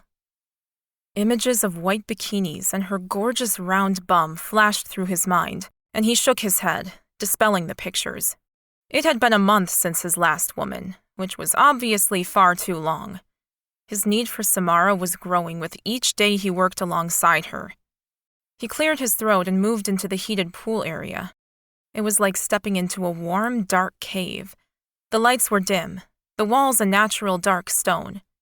He searched around the room and finally found her, standing on the first step in the pool, her hourglass figure clad in a simple black one-piece that did nothing to hide the incredible curves she possessed. His mouth ran dry and his blood pulsed south as his desire grew with each passing second. He couldn't remember a time when he'd had such an immediate, intense attraction to a woman. For the past year, he'd gone through women like an alcoholic goes through wine. He hadn't been too picky, as long as they offered the affection and moment's pleasure he'd needed since his wife's betrayal and abandonment. Samara was something different completely. His hands ached to hold the curves of her body. His lips parted in anticipation of finally tasting her mouth. Perhaps it was because he hadn't had her yet. He called out to her. What are you doing in here? She stepped out of the pool and wrapped the hotel's white towel around her hips. When she walked over to him, her full breasts bounced softly with each step she took. I'm trying out the facilities. It's important to see the hotel from a guest's perspective, so I rearranged the gym to make it easier to use, had the staff clean it from top to bottom, and I'm now assessing the pool. The water temperature is a bit hot from what I can tell, but I haven't been in yet. The lighting could be better, but they're easy fixes. She cocked her head to the side and twirled her ponytail with her fingers. What's happening with you? His tank clung to the sweat on his chest, and his heart began to pound a heavier rhythm in his chest. I'm taking a break, and thought a swim might be good. Mind if I join you in the assessment? He reached over his head and grabbed the white tank, pulling it off quickly. Samara's eyes dropped to his chest, her mouth open. Julian puffed out his chest and threw his towel onto a nearby bench as he shuffled out of his trainers. I suppose not. Great. I have a few questions about the painting, too. Ah, Samara stammered, her eyes dropping down his body, and then away, her discomfort obvious in the glow of her cheeks. He knew she was as attracted to him as he was to her. All the awareness and signs so far indicated it, but she hadn't made a move, and he wanted to know why. He'd accepted her help and guidance in the rebuilding of his hotel, and now that he knew they had to spend what was left of the 2 weeks together, why not make it more of a pleasurable working environment? Let's go. He reached out for her hand, enjoying the heat and sensations moving up his arm in reaction to her touch. The darkness of the room worked perfectly, hot and intimate. Samara was the perfect size for him, he realized as she moved close. She came up to his chin, and he would be able to tuck her into his lap and keep her beneath him all night. A growl rumbled from his throat at the thought, and she pulled away, stepping down into the water again with hasty movements. You okay? He nodded as most of her body disappeared beneath the water. He surveyed the pool, which looked like it had been rendered with sand. He gestured to the water as he took one step into the pool, which had 5 descending steps at the shallow end. Bath temperature heat swirled around his calves. What's with the sand? And you're right, it is too hot. Something he would have surely missed if he hadn't taken her advice and used the hotel as any normal guest would. He continued to wade in, Samara's eyes on him as they surfed through the water to the deep end, the steam from the water rising around them, cloaking them, embracing them. This is an unusual place to hold a meeting. Samara's voice trembled a little as they continued to move in the hot water. Their bodies reminded him of 2 magnets of opposing forces, untouching and yet mirroring each other's movements. Samara bit her lip, and her eyes skittered away. She was nervous, and he liked that. He wanted her to be so aware of what was between them that she wanted to run. She had conducted herself far too professionally so far. He needed her to act on the connection between them. It is. Give me an update on your side of things. He swam closer, waving his arms under the water and sending ripples her way. She shivered despite the heat, and he crept closer, wanting those legs wrapped around him. I'm quite happy with the progress so far. I hired 11 new cleaners, full-time. They've stripped and cleaned all the suites we're renovating now, and I've put them to work on the rest of the hotel. Even if we aren't revamping everything, they all need thorough cleaning. Those bathrooms are disgusting. Well done. She'd followed his instructions and stayed within the guidelines of what they'd discussed. I've also hired 5 new bellboys, restaurant staff, and a proper concierge. They need some more training, but I'll make sure that's all done before I leave. The welcome to this hotel when I arrived was well below par, and I feel that with that small improvement, it will make a massive difference. She was swimming away from him now, backward, her voice getting stronger as she focused on her work. Have you organized an employee manual for them? She swallowed as she moved further away, her back finally hitting the edge of the pool and her eyes going wide. No. I've done some basic training with them, but I will be doing an official launch of the new employee workbook next week. Good. He hated those sorts of things. Great. The rooms have been freshly painted, as has the restaurant, and, He moved closer until they were inches apart and stared into her eyes, placing both hands either side of her shoulders, the sandy concrete beneath his palms. Julian, What are you doing?" Her voice trembled as she spoke, and her pupils were so dilated he could barely see the green-colored iris. "I'm testing out a theory I have." He moved the lower part of his body closer, pressing his pelvis against her belly while still maintaining some distance. Samara licked her lips, her pink tongue darting out as her hands floated up to press against his chest. "What theory, Julian?" Whether this was lunacy or not, he didn't know. And in this moment, he didn't care. As a contractor, Samara was free to fraternize with whomever she chose, as was he. "Whether you want me as much as I want you." His heart was pounding in his chest like a drum. Her closeness affected him like an aphrodisiac, all by itself. He needed to know if she tasted as sweet as she looked, if her spirit in the bedroom matched the spirit she had for her work.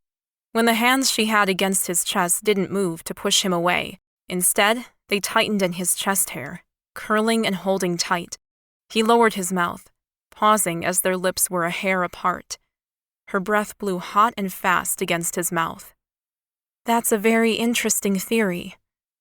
Her eyes opened even wider and she lifted her chin, pressing her lips against his and uttering the softest of moans, as though she too had been waiting for this moment. Chapter 8. Julian groaned and grabbed her lush ass with his hands, the same curvy bottom he'd been fantasizing over for days. He lifted her in the warm water, her legs drifting up in the weightless pool and wrapping around his waist. Samara's arms went around his neck as she opened her mouth to him. He speared her lips apart, a shudder passing through his body as her taste spread through his senses. Her gasp sounded as he pushed back against her and she threw back her head. The long expanse on her neck was as tempting as anything he'd ever seen. He pressed his lips to her, tasting the sweetness of her skin and feeling the erratic bounce of her pulse against his lips. "Julian." Her moan was so hot, so beautiful. She groaned and dug her nails into his shoulders, pressing against him as though she were starving for his touch. How long had it been for her? Too long, obviously. This wasn't how he'd wanted it to happen. He'd planned hours of kisses, chocolate mousse, and music loud enough to mask her sounds. "Please hurry." Samara's voice broke through the feelings of inadequacy and guilt. "You want this?" he asked, grabbing a hold of her tiny waist. She bit her lip again, and he waited. "I want you to say it." He wasn't budging until she begged for it. He needed them both to know later that this was totally consensual. "Yes, please." He groaned and took her lips in a deep kiss, pulling her down, hard. She felt like home. He shook his head and tried to throw away such a ridiculous notion, instead focusing on the physical sensations wrapping around him. "Julian, I'm going to—" Samara's body gripped him as her spine arched. He let go and joined her. Too late, he realized his mistake and tried to pull away. Samara clung to him like she'd never let him go, her lips finding his in a kiss so sweet it made parts of his heart he'd believed dead ache with wanting. He righted their swimming suits and carried her in his arms to the edge of the pool, the world shifting on its axis like it never had before. Chapter 9. Her belly was still convulsing with unending orgasmic shudders. When she'd first come, it had been mind-blowingly intense. And then Julian had come inside her, and her body shattered into singing raptures. Her first simultaneous orgasm, and it had been utterly incredible, the tingles still vibrating along every nerve fiber in her body. That was just incredible. Julian nodded at her and deposited her onto the concrete steps. He stepped back, and a cold wave washed over her. "Is there something wrong?" He frowned, the lines between his eyes becoming marked. "I didn't use any protection." She shrugged the worry away. "I've been on the pill since I was 16. I have severe endometriosis, and it's the only thing that keeps the pain manageable." His shoulders seemed to drop about a foot. "Oh, good. But either way, we should be more careful next time." "Next time?" Her heart lifted, as did his lips. "I don't see why we can't enjoy the time we have together, working during the day, and—" Working out our stress through the night? He grinned now, the expression taking years off his somber face. Sounds like a plan to me. She wrapped her arms around her body, chilled despite the heat of the water. I think I need to get out and get dry. A warm bed and a nap was actually what she wanted. That orgasm had totally wiped her energy. Let's get out then. He led her from the water, directing her towards the showers she'd been in when he'd arrived. He turned the hot water on, then pulled her under the spray with him. The touch of his skin on hers was heaven, and she shivered. You're cold. Stay here while I get dry. He stripped off his underwear quickly and grabbed a nearby towel. Samara gaped at his naked body. He wasn't just muscled and well-proportioned. His ass was so rounded and strong it could have been carved out of marble. Her eyes strayed to his privates, a blush flooding her face as she realized that part of him had just been deep inside of her. Once a strong pillar to penetrate her, it now lay relaxed and harmless. Julian was soon dressed again in his suit pants and shirt, a civilized outfit for a not-so-civilized man. Wow, what incredible passion they'd shared. She'd never experienced anything like it, even with men she dated for years and shared intimacy with over and over again, had never reached the level of connection she'd felt with Julian, and it had only been their first time.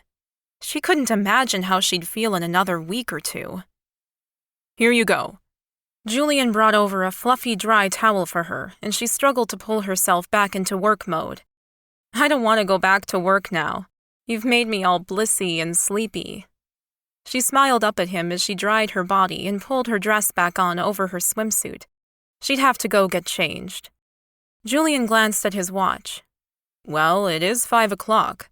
You could probably fit in a sleep before dinner with me at 7. She'd worked her butt off all day, and if the night held what she thought it would, she needed a rest. Don't go giving me an easy go now, Julian. She wobbled sideways, giggling at her own silliness. He gripped her elbow and helped her move toward the door. Honestly, Samara, you've worked like a Trojan since you got here. Have a break. And if it makes you feel any better, dinner can be a work meeting, and you can redecorate the restaurant while we're there, if you like. She stared up into his blue eyes, the strange vulnerability she saw there making her heart skip a beat. She opened her mouth to ask him if he was okay, then shut it again. If he was feeling half the euphoria she was, he could be as odd as he liked. All right, I'll go have a quick rest and get changed for dinner. Meet you back in the restaurant at 7, okay? He nodded and stepped away from her as they moved back into the foyer. Her legs wobbled as she walked away from him. She reached out, blindly pressing the elevator button and humming to herself. She'd never been stupid enough to do this before. Sleep with her boss, a colleague, no one close to her professional life. She'd worked alone for so long and had been so strict with who she dated.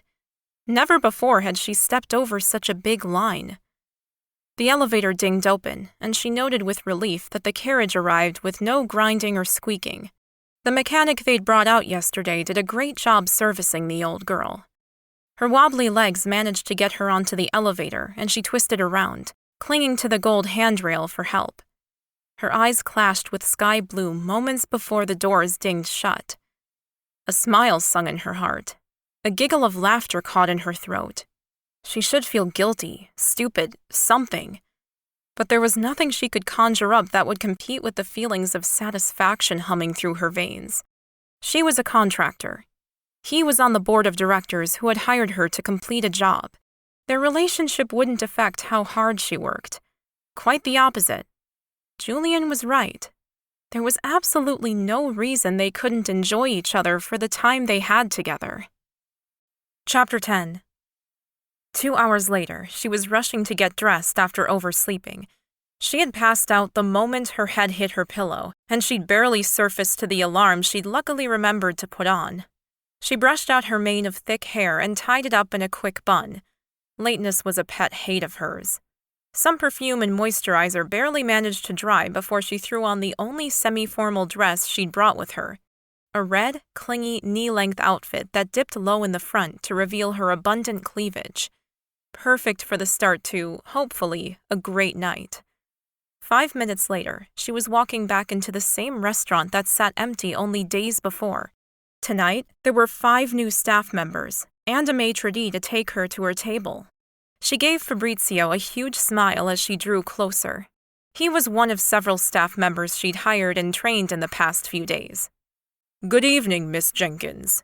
This way." He lifted his chin in a posh way that made her laugh and showed her to a table at the back of the restaurant where Julian sat with a glass of red wine, waiting for her. Fabrizio pulled out her chair for her, and she sat. "Well done, Fabrizio." He bowed for her. "Can I get you a drink, madam?" "Water, please." He walked away, and she turned to her date. "I'm so sorry I'm late. I overslept." "Great orgasms will do that to you." "Shh." She looked around to make sure no one had heard him while flames licked at her neck and face. "Does that mean that yours wasn't any good? Because you don't look like you've had a nap." When he didn't answer straight away, her belly dropped. Was that the problem?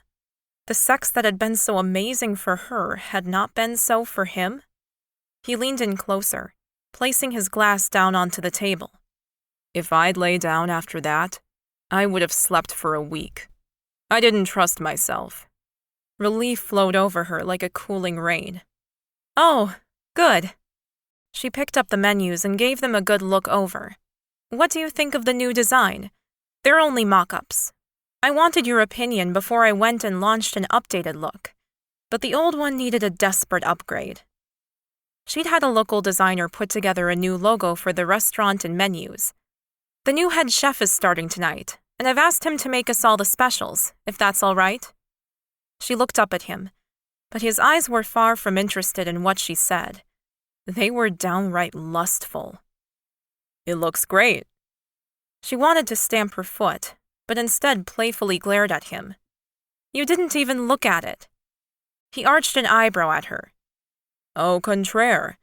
I've been here for over half an hour, meeting the chef, who is by far the most enthusiastic person I have met since arriving here, and studying your new menus. I like the logo, although a slightly less confusing font might be better." "I agree." She grinned and swallowed the hysterical noise rising up from her throat. He liked what she'd done. "Stop overreacting. Since when is a client's approval so important to you?" "I like the way the tables have been positioned too. Less cluttered." She glanced around at the new tablecloths, cleaned walls, and freshly steam-cleaned carpets. "Yes, it's all come together beautifully, but I did have a great building to work with." Their entrees had arrived.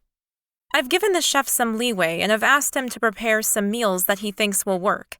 I'll give him 3 days, and then I'll readjust everything to suit." "Sounds like a good idea. Give him a little rope and hope he doesn't hang himself." She knew that old saying from her father, and it was a strange comfort hearing it so far away from home. A smile spread across her face as the warmth around her heart turned her into a puddle. "Is that what you did with me, Julian? Because I must admit, you've been a lot easier to work with than I first thought." He took a drink of his red wine and picked up his fork.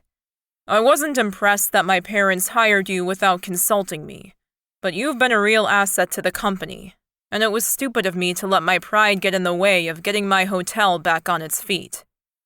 Her hand trembled as she reached for her water. Wow. She'd never expected him to be so honest about his own misgivings. "I don't know what to say." He chuckled, a real laugh that made a grin stretch across her own lips. His face truly transformed when he was happy, and it made her want to please him all the more. Which was silly and strange for her. Those butterflies that made her feel like a teenager on her first date. "Well, that's a first for you. I don't know who you hired, but this is delicious." Samara picked up her own fork and sampled the prawn risotto. The perfect balance of cream, salt, and parmesan spread across her tongue. The texture, also divine. I agree. I poached him from a restaurant on the other side of the island. One of the cleaners had said that the chef wanted work closer to home, so I made a few phone calls, and we have a head chef worthy of the title." They finished their entrees and the mains were served, another beautiful combination of flavors and textures. Well, I can't find fault with his skill or his choice of meals yet. Julian was eating his steak so fast he looked like he barely had time to breathe. But after a final forkful of greens and scalloped potatoes, he moaned and dropped his knife and fork. I think I worked up a bit of an appetite today. Despite her best efforts to put some mental distance between them, his words made her whole body squirm in her chair. Their afternoon had her achy, hungry for more of the passion she'd found in Julian's arms. You must have. The plates were taken away, and Samara poured some water for her suddenly dry mouth. I have a proposition for you, Julian said, his words laced with a honeyed tone that made her belly twist and tighten. She pressed her thighs together and crossed her legs to dull the ache that throbbed at her center. She took another sip of her water, savoring the anticipation building in her body. It sounds like it's going to be an improper proposition. He chuckled again, but this time his eyes grew darker. It may be. We have 9 days left until you fly back to New York. I propose that during the days we work alongside each other, just as we have been, and at night we dine together and go to bed, enjoying each other however we see fit. Their desserts arrived, and Samara picked up her fork, slicing a thick forkful of baked cheesecake and scooping it through the blueberry mousse on the side. A work holiday fling, so to speak. Her traitorous body jumped at the idea, but her chest tightened. Flings were not her style, and Julian was far too exceptional a man for her fragile heart to get close to. Yes, precisely. I don't do long-term relationships, Samara. I should warn you now. She swallowed hard and tried not to show how his words chilled her. When had she ever entered a relationship with the end firmly in sight? Never. Tell me why. And don't cite our original agreement not to get personal. I think the pool today crossed us over into the forbidden zone. Julian leaned back in his chair and picked up the shortbread on his plate, biting into the crumbly cookie and chewing slowly. Samara took another taste of her cheesecake, the smooth subtlety of the lemon zest utter perfection. This chef was worth every cent they would be paying him. Okay. I'll answer a few of your questions, if you answer mine. That's a fair deal. And not one she would have expected from him. Julian looked toward where the staff were talking, shining glasses and silver cutlery, just as they should be. When he glanced back, the teasing in his gaze was gone, replaced by a bleakness that rippled out onto his handsome face. I don't enter into long-term relationships anymore, because I have just survived a short marriage and divorce. Her breath exhaled in a painful gush. That was not what she'd been expecting. A player that didn't want to be tied down, sure, but not someone who'd loved and lost. Her eyes shifted as though seeing him differently. Oh, that must have been painful. He nodded tightly, once. The whole bloody thing was painful. My wife, he practically spat the word out, played the dutiful role right up until the day we said I do. Then she turned into an absolute hellcat. I couldn't wait to get out of there. Every fiber in Samara's body wanted to tell him that not all women were like that those few bitches were the extreme minority. She couldn't deny that they did exist. She'd worked for several. But she kept her mouth shut. There was only one way to prove to a man who'd been bitten that not all women were the same, and that was lots of time and love. 2 things she didn't have to give him. Okay, thanks for being honest. Now you ask your question, Julian. His face calmed. Tell me why you only allowed my company to hire you for a fortnight. We would have paid for you to stay for 3 months. More. She shrugged. The answer is simple, really. I'd planned to have this whole year off and had saved the money to do so. But my parents rang up a few weeks ago to say the bank was foreclosing on their house and they needed money. I gave them what they needed, but it left me short for my goals for this year. So I'm here, filling up the bank balance again. He blinked. I'm sorry to hear that, but it doesn't answer the real question. Why only 2 weeks? If you need money, why not work more? Stay longer. She shook her head hard. She hadn't worked herself to death for the past decade to worry about money now. I have money. I own my 2-bedroom apartment and still have my business. I just didn't want to struggle if things didn't go to plan, and your mother's phone call felt like the hand of fate handing me a boon. But when it comes down to it, I need to take this year off for my health. He swallowed strangely, a downward edge pulling at his lips. Are you unwell? Oh no, it's nothing serious. Look, I don't want to give you too many details, but I've worked hard for a long time. I've sacrificed family time, friendships, and my health to a certain degree to get ahead. But my priorities have shifted and my endometriosis has given me a timeline I'm finally listening to. You're still being very vague. She huffed out a laugh, her vision board swimming into view in her mind. Time to be completely honest. And although she knew that he was about to freak out and possibly run away, she owed him the truth. He'd given it to her. Julian, do you really want to know about my plans for babies, marriage, and my very unhealthy uterus? He shuddered, literally shuddered, like a leaf in a strong breeze. She laughed at him. Curiosity killed the cat. See? Told you. His spine had straightened until he was sitting up like a soldier. You're right. I don't want to know. She licked the metal prongs of the dessert fork. Good. So let's just enjoy the next 9 days, and then we can go our own separate ways. And before she'd consciously made up her mind, she was hearing herself agree to his proposal. She may not be the type to sleep around, but if this was the last chance she had to feel a man's arms around her before she began the long and painful process of IVF, then she would enjoy it. Sounds good to me. He grinned at her and her belly flipped, tugging at her in that special way. They finished their 3-course meal and stood up. I think that chef is hired for good now, don't you? Julian nodded. Yes, definitely. You did well there. Shall we? He tilted his head, and she assumed he meant to go back to their room. She'd love to, of course, but a bit of waiting never hurt anyone. Yes, but can we go for a little walk first?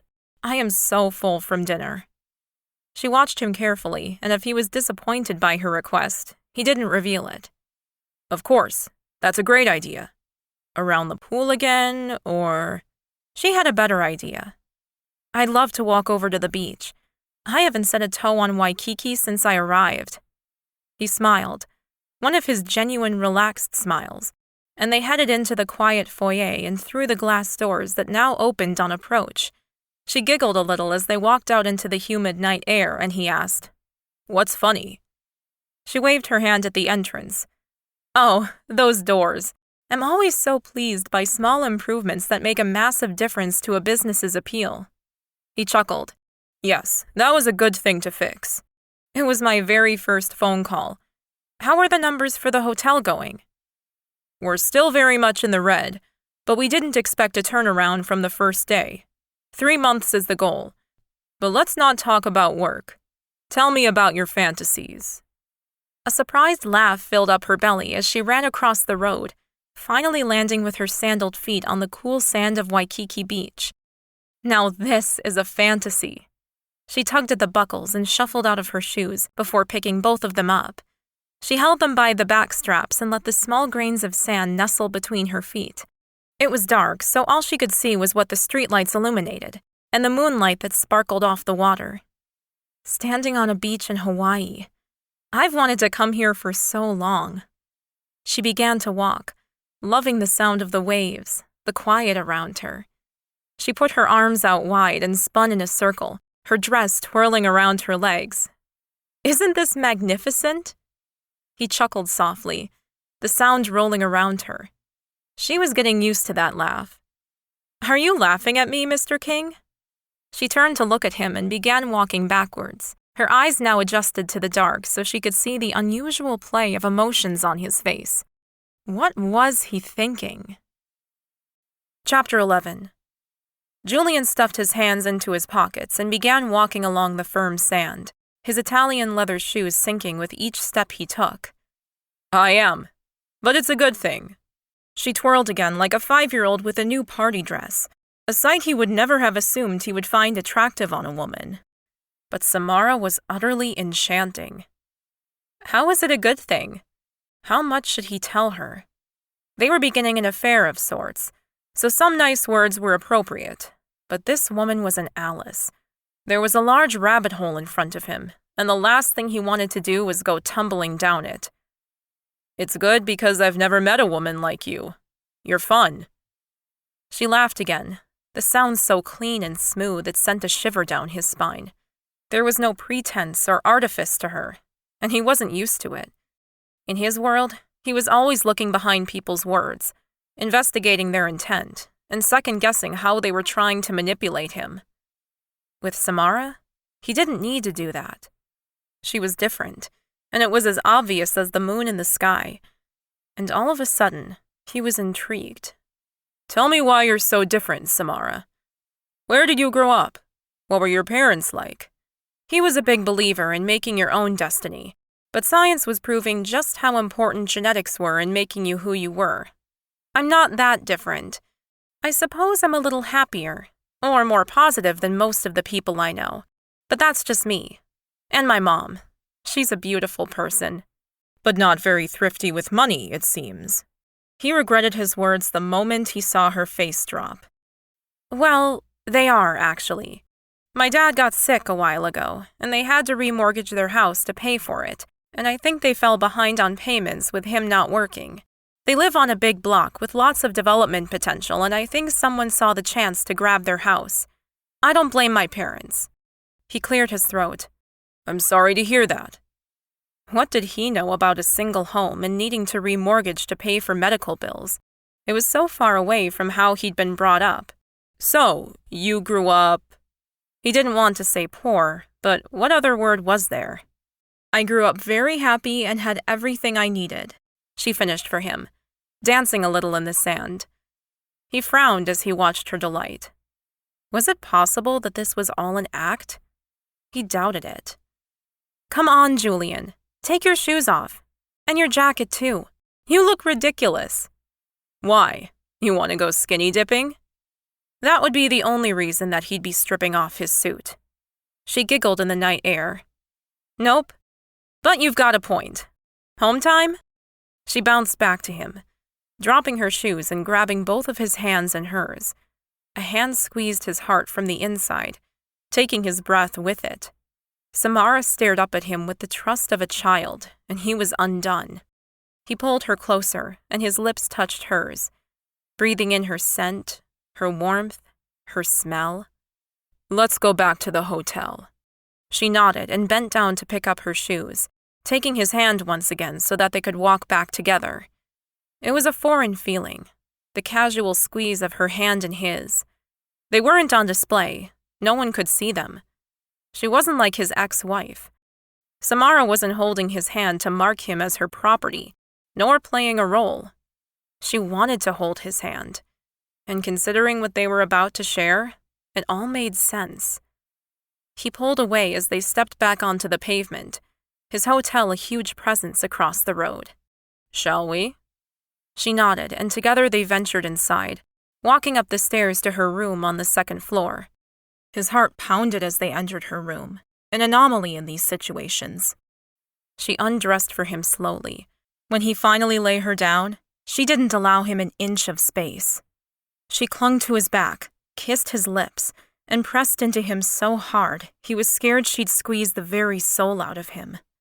When they were done, he wanted to stay with her, a horrible, uncomfortable feeling that had been absent for so long. He managed to extricate himself once she'd fallen asleep, and when he stepped into the hallway outside her room, he could finally breathe. It was too soon for him, but he knew that if he was in a position to love someone again, then Samara, despite how different she was, would be the perfect candidate. It was a sad thought as he lay in bed. Right person, wrong timing.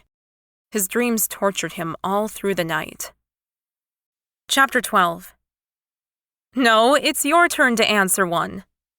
Samara pushed Julian's naked chest back hard until she could jump on top of him, clinging to the sheets to cover herself while his hot, naked flesh pressed into the spot between her thighs. Fine. Ask away.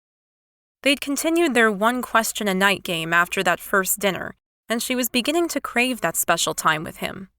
Those few short hours she got to see Julian unguarded, smiling, they weren't enough. "Tell me what you're most afraid of in the world." Blue eyes grew stormy for a moment, before clearing like a summer's day. "Snakes. I can't stand them." "Oh, you're cheating again."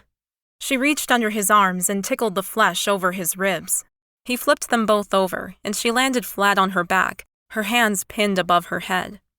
He smirked down at her helpless form, and she glared back. He was too strong for her, and even though she hated it because it made her feel weak, she loved how dominant he was. She pouted up at him. "That is not fair. I answered you honestly." It was a battle, every night, to glimpse a true part of him, a rawness that she desperately wanted to see. He'd fought her those first few nights, and she hadn't minded too much. But they were getting to their last days together, and she'd grown more desperate to know him. "I'm not afraid of much, Samara. Death, maybe. My parents growing old and sick. Maybe." He shrugged a little, and she relaxed the fight in her arms. So he rolled onto his side behind her, pulling her body into his until his heart beat against her back. Her eyes closed all by themselves, like curtain call at the end of an amazing play. "I can agree with you there. I'm really close to my parents. I couldn't imagine not having them." The silence stretched, and she let her body relax against his, willing him to stay a little longer. Why he had to go back to his own room each night, she'd never know. "Work," he said. Yeah, right. More like a deliberate wall he kept up between them. "I better get going. You're tired." She groaned and twisted in his arms, pressing him down so that she could curl up on him, her head on his chest. "Why do you always leave? We've only got 2 more nights together, and then it's all over." A lump lodged itself in her throat, and she swallowed hard against the hot ache in her chest. They worked their asses off each and every day, and they celebrated their successes together each night. They were a great team. She hadn't wanted to care about the man in her bed, but she did. A lot. She couldn't stand the idea of not seeing him again. "Good night, beautiful." He kissed the top of her head and maneuvered out from underneath her arms. Samara pulled up the coverlet and arranged her pillows for sleep. How did he make love to her with such passion and skill, and then leave her straight after? Her body was still buzzing from the orgasm he'd bestowed on her. "Are you sure you don't want to stay?" She patted the bed next to her. "I'll make room, I promise. I'm not too much of a bed hog." She was lying there. Her girlfriends that she'd shared beds with over time, after big nights out or conferences, had always complained that she was like an octopus. "No, I can't." "But why, Julian?" He groaned as he pulled on his shirt, his jacket, his pants. It was such a shame to watch his incredibly strong and beautiful body be covered up like that. "Because, Samara." She held her breath. Was he going to answer her? "Because..." He sighed and shook his head. Damn it. "Come on, please. Just be honest with me, this one time." He spun back around and she knew she had him. His eyes had darkened. "Because there is an intimacy to sleeping together that I don't want. We're already too close, and with you leaving, it just doesn't make sense." "I'm too close?" "Huh?" "Yes." He nodded his head once, dropped down onto the bed for one more kiss, then waved himself out the door. She was too close. What did that mean? Why was she so bad at understanding men? Did he like her too much? Was she already too close because she was so clingy, too affectionate? What? She lay back in her snuggly pillows and felt the burn of tears in her eyes. "No, don't you dare." She could not afford to feel too much for this man. He'd made it clear at the beginning of this relationship that he wanted nothing more than a fling, and she'd agreed to that, so she couldn't complain now. She blew out a long breath and visualized her dream board. This year was for her and her baby. Despite how lovely Julian could be, how smart and funny and certainly sexy as hell, he was not relationship material. His ex-wife had obviously done a good job of damaging his heart, and that was one thing she wanted from him. She didn't need his money, his status, or even his good looks, although that helped. If she was to invest in the long term with him, she wanted his heart, and unfortunately, that wasn't on offer. Chapter 13. 2 days later, they were having dinner when Julian hit her with one out of left field. I'd love to see you again when we're both back in New York. Samara choked on the water she was drinking, then placed the glass quickly down, dabbing at her mouth with a napkin. Okay. That's a little unexpected. Especially since he'd canceled on her last night, both dinner and their nightly lovemaking session. She'd assumed they were done early, so this was certainly news to her. A tugging worry wove around her chest, and she fought the need to ask him 1,000 questions all at once. Didn't he understand that their lives would never work once they were back in the Big Apple? When she didn't respond, he asked, "What's wrong?" Julian's furrowed brow and worried words surprised her. Did he read her so well already? "Nothing." "No, seriously. Tell me, Samara. I've seen that look far too many times this week. I know you're not thinking pleasant thoughts." She glanced away, a smile tugging at her mouth. So he did know her a little bit better than she'd realized. "I'm just wondering how life will be when we get back. This has been such an incredible week out of time, but..." "But what?" She took a shallow breath and bit her lip. How to tell him that she didn't have time this year for what he wanted? Also, should she admit the fear she could feel peeking out from her heart that she would never survive longer with him? She was already besotted. How would she continue to fight her feelings for him if they kept seeing each other? His eyebrows narrowed, and his blue eyes hardened like flint. "Am I to assume from your body language that our liaison is done?" There was a hardness in his voice that she hadn't heard before and didn't understand. "Hey, what are you getting upset for?" He sat up like a tin soldier. "I am not upset." Bullshit.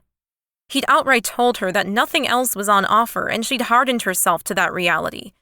Changing her plans on a promise of another sex-only affair would be devastating to everything she needed in life.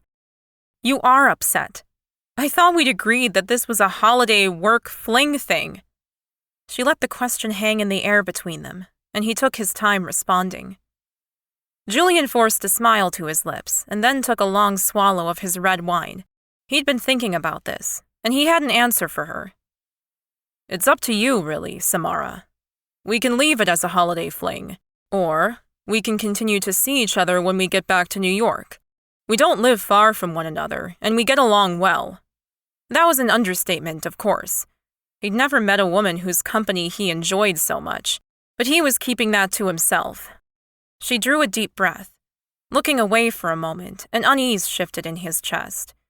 Had he read her enthusiasm over the past few weeks incorrectly? He'd thought she would jump at the chance to spend more time with him, enjoy his lifestyle, his money, even just the sex. That was good enough to sacrifice time for. Her eyes shifted back, a pinch between her eyebrows raising red flags for him.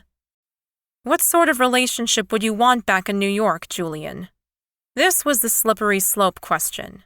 Women slid these into conversations too often, and he had to be careful here. "Same as we had here.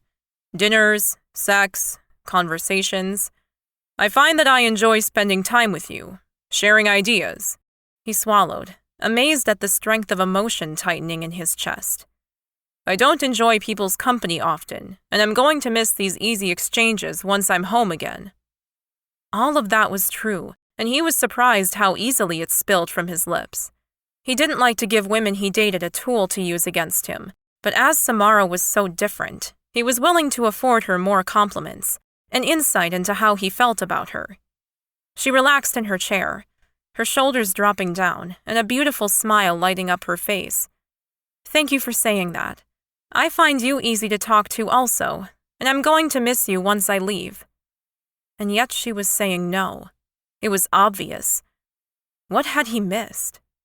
"Does that mean you want to leave this in Hawaii?" His gut burned with a heavy disappointment. In himself, mostly. He wasn't generally wrong about women, No. I'd love to keep seeing you when we get back, but… She bit her lip, and his mind whirled with possibilities. A boyfriend? A husband? Kids? What was stopping her?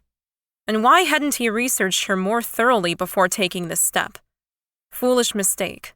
A first. I have to tell you something, and I'm not sure our stars are going to line up on this one. Tell me. He ignored the line about the stars or whatever she believed. Fate was not real. He, and only he, controlled his life. I want to get married and have a baby this year. What? Where had that come from? Pardon me? His hands landed palm down on the table, the force causing the knife and fork to clatter against the plate. She'd said something about marriage and babies in that first conversation they'd had, but he'd been too petrified by the topic to quiz her any further. And he hadn't thought it applied to him, but now, obviously it did. Had this been her plan all along? To seduce him into marriage? Not a chance. He was never getting married again. Never. She rolled her eyes at him. Don't freak out on me. I'm just being honest. His heart raced in his chest. Not a good sign. He nodded at her to continue.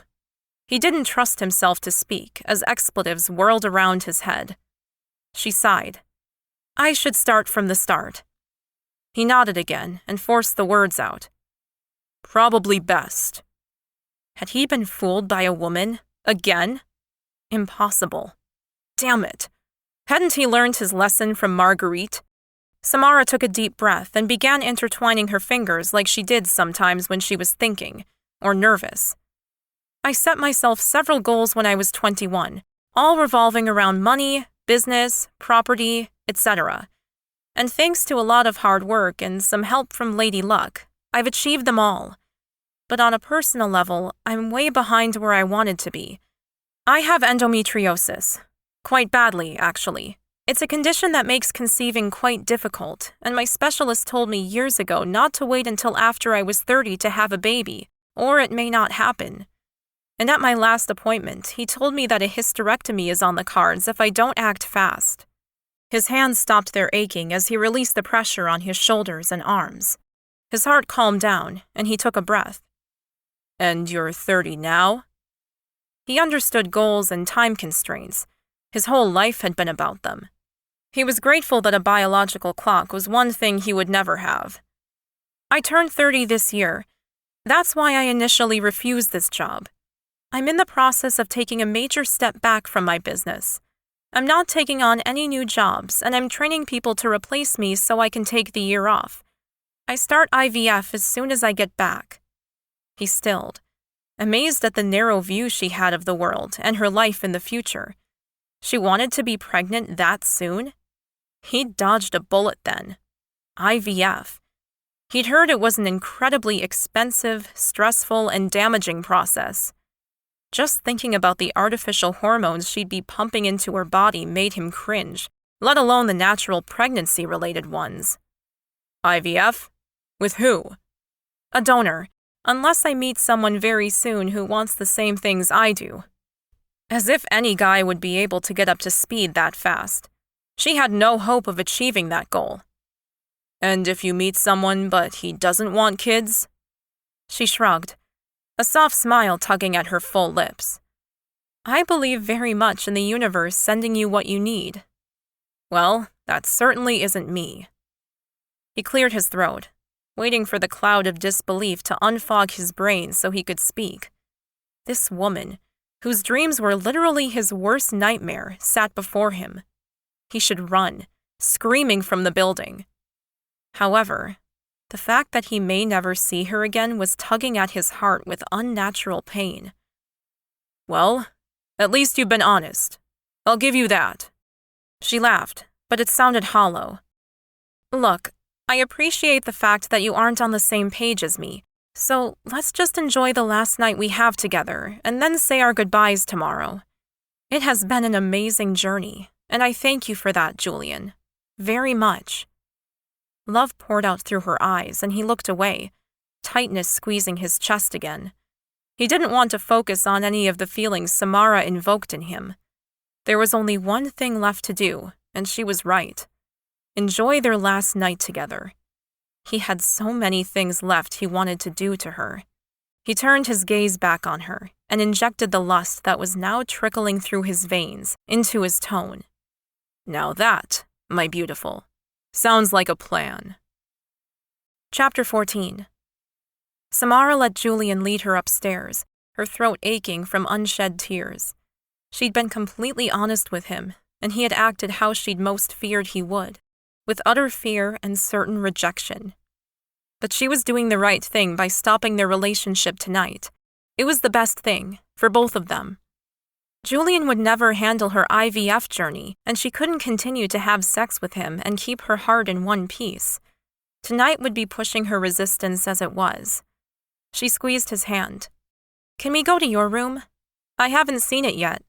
He hesitated, then smiled, pulling her toward the old grand elevator that she'd become very attached to. She'd missed this hotel so much once she was gone. She'd grown attached to everything and everyone. Her pride at seeing the transformations that took place every day filled her to the brim. Sure, why not? He pushed a penthouse button, swiped a card she hadn't seen before, and they glided up the old shaft. I was scared to death the first time I rode this elevator, Samara confided. He smiled. But you got that fixed up pretty fast, didn't you? She nodded. Safety first. That statement quieted them both down. They had been safe, very safe. They'd gone through a box of condoms this week, except for that first time in the pool, of course. The elevator ground to a halt and the doors dinged open, straight into the apartment. Very impressive. Who did this renovation? It was huge. Large modern kitchen, a living space that was bigger than her entire apartment at home, and she assumed it had several bedrooms. Wow, this is incredible. Why didn't we spend more time in this room? She walked over to the large windows that gave her a bird's-eye view of the city. Waikiki is very pretty, isn't it? Yes, it is, he answered, ignoring her question about why they didn't spend more time in his room. He walked up behind her and slid his arms around her waist in a comforting gesture she would miss. What shall we do tonight? The spa, perhaps? Oh, a spa! She twisted around and noticed a strange disappointment on his face. What was that? Perhaps he'd brought other women here and they'd responded to all the wealth in a similar way. Actually, we've already done the water thing. Do you have anything you'd like to do? He smiled this time, the light reaching his eyes for once. Yes, I do. He picked her up and carried her over to the kitchen, where he set her down on the marble bench top. She tried not to squeal as the cold bench top bit into her thighs and instead focused on him. Lie back. Throwing caution, and insecurities, to the wind, Samara lay back on the cool marble. Nervous bubbles wiggled in her belly, but she did as he asked. She covered her face with her hands, a strange embarrassment sweeping over her as tingles of pleasure curled in her belly. They were beneath bright lights, in his kitchen. Oh, wow. Julian, please, He stood up and looked down on her. What is it? I want you. Satisfaction showed in his gaze as he grinned. She pulled herself up to sitting and attacked his buttons herself, opening his shirt so that she was free to touch him properly. Her hands ran over his hot skin and pushed his shirt down his arms. She held tight to his shoulders and stared into his eyes as he stepped closer. Julian said, I want to remember this. She bit her lip as hot tears gathered in her eyes. She concentrated on her breathing, his blue gaze connecting with her, bringing them together for the very last time. That thought caused more tears, and she closed her eyes, dropping her head as the feelings overwhelmed her. His hand shot up and lifted her chin. No hiding. I want to see you. They were now both part of the ancient dance, a race to the end. The heat settled over them like a cloud, and she didn't want to break the spell. But when he finally did, she let go of any hurt feelings. This was one last night to remember. They didn't have breakfast together, nor really said goodbye. I better go, Julian. I've got a lot of things to check off before my flight tonight. Of course. Thank you for all your great work over the past 2 weeks. You really have got this hotel back on the road to recovery. Straightening her collar, she ran her fingers quickly through her hair. She'd have to stop off at her room to shower and change, then she'd attend to the staff. Turning to him, she pasted on her sunniest smile. She'd done a great job, even if she did say so herself, and had a better time than she'd ever imagined. It has been an honor, Julian. This job has been an incredible experience. The new managers are all very qualified for their positions. My handbooks are all being printed and should be here this weekend, and I'm only a Skype call away if you need anything else. Something she'd made sure everyone in the hotel knew. Just because she'd be home doing her health retreat thing didn't mean she couldn't fit in a call or two. I know, and I have your email. I wish you luck with your future plans, Samara. She smiled at him, her heart squeezing tight. You too, Julian. It really has been an honor to work with you. He smiled at her, then headed off into the shower, shutting the door behind him. Samara managed to get through the day very well, surprisingly well. She tied up all her loose ends, managed to speak to the staff, and even have a beautiful, albeit fast, dinner as she was running out the door. Leaving the hotel was so far away from her first experience when she'd arrived 2 weeks ago, she could barely believe it. This time, the maitre d' called her a taxi. The doors whooshed open on their own, and there was a tour bus arriving on the doorstep to check in. She left Hawaii with a smile on her face and knowledge that she'd done a great job. However, the ache left in her chest as she watched Waikiki disappear beneath the cover of cloud as her plane took off, told her that Julian would not be as easy to forget as she'd originally hoped. Chapter 15. The baby looks perfect. Measuring a little big for 20 weeks, but that's still within normal limits. You are one very lucky woman, Samara. Samara couldn't tear her eyes away from the ultrasound screen where her baby moved vigorously around, almost as though it were trying to run away from the probe pressed into her belly. I am so lucky. Her obstetrician took the metal paddle away, and the screen froze on the last image of her little one.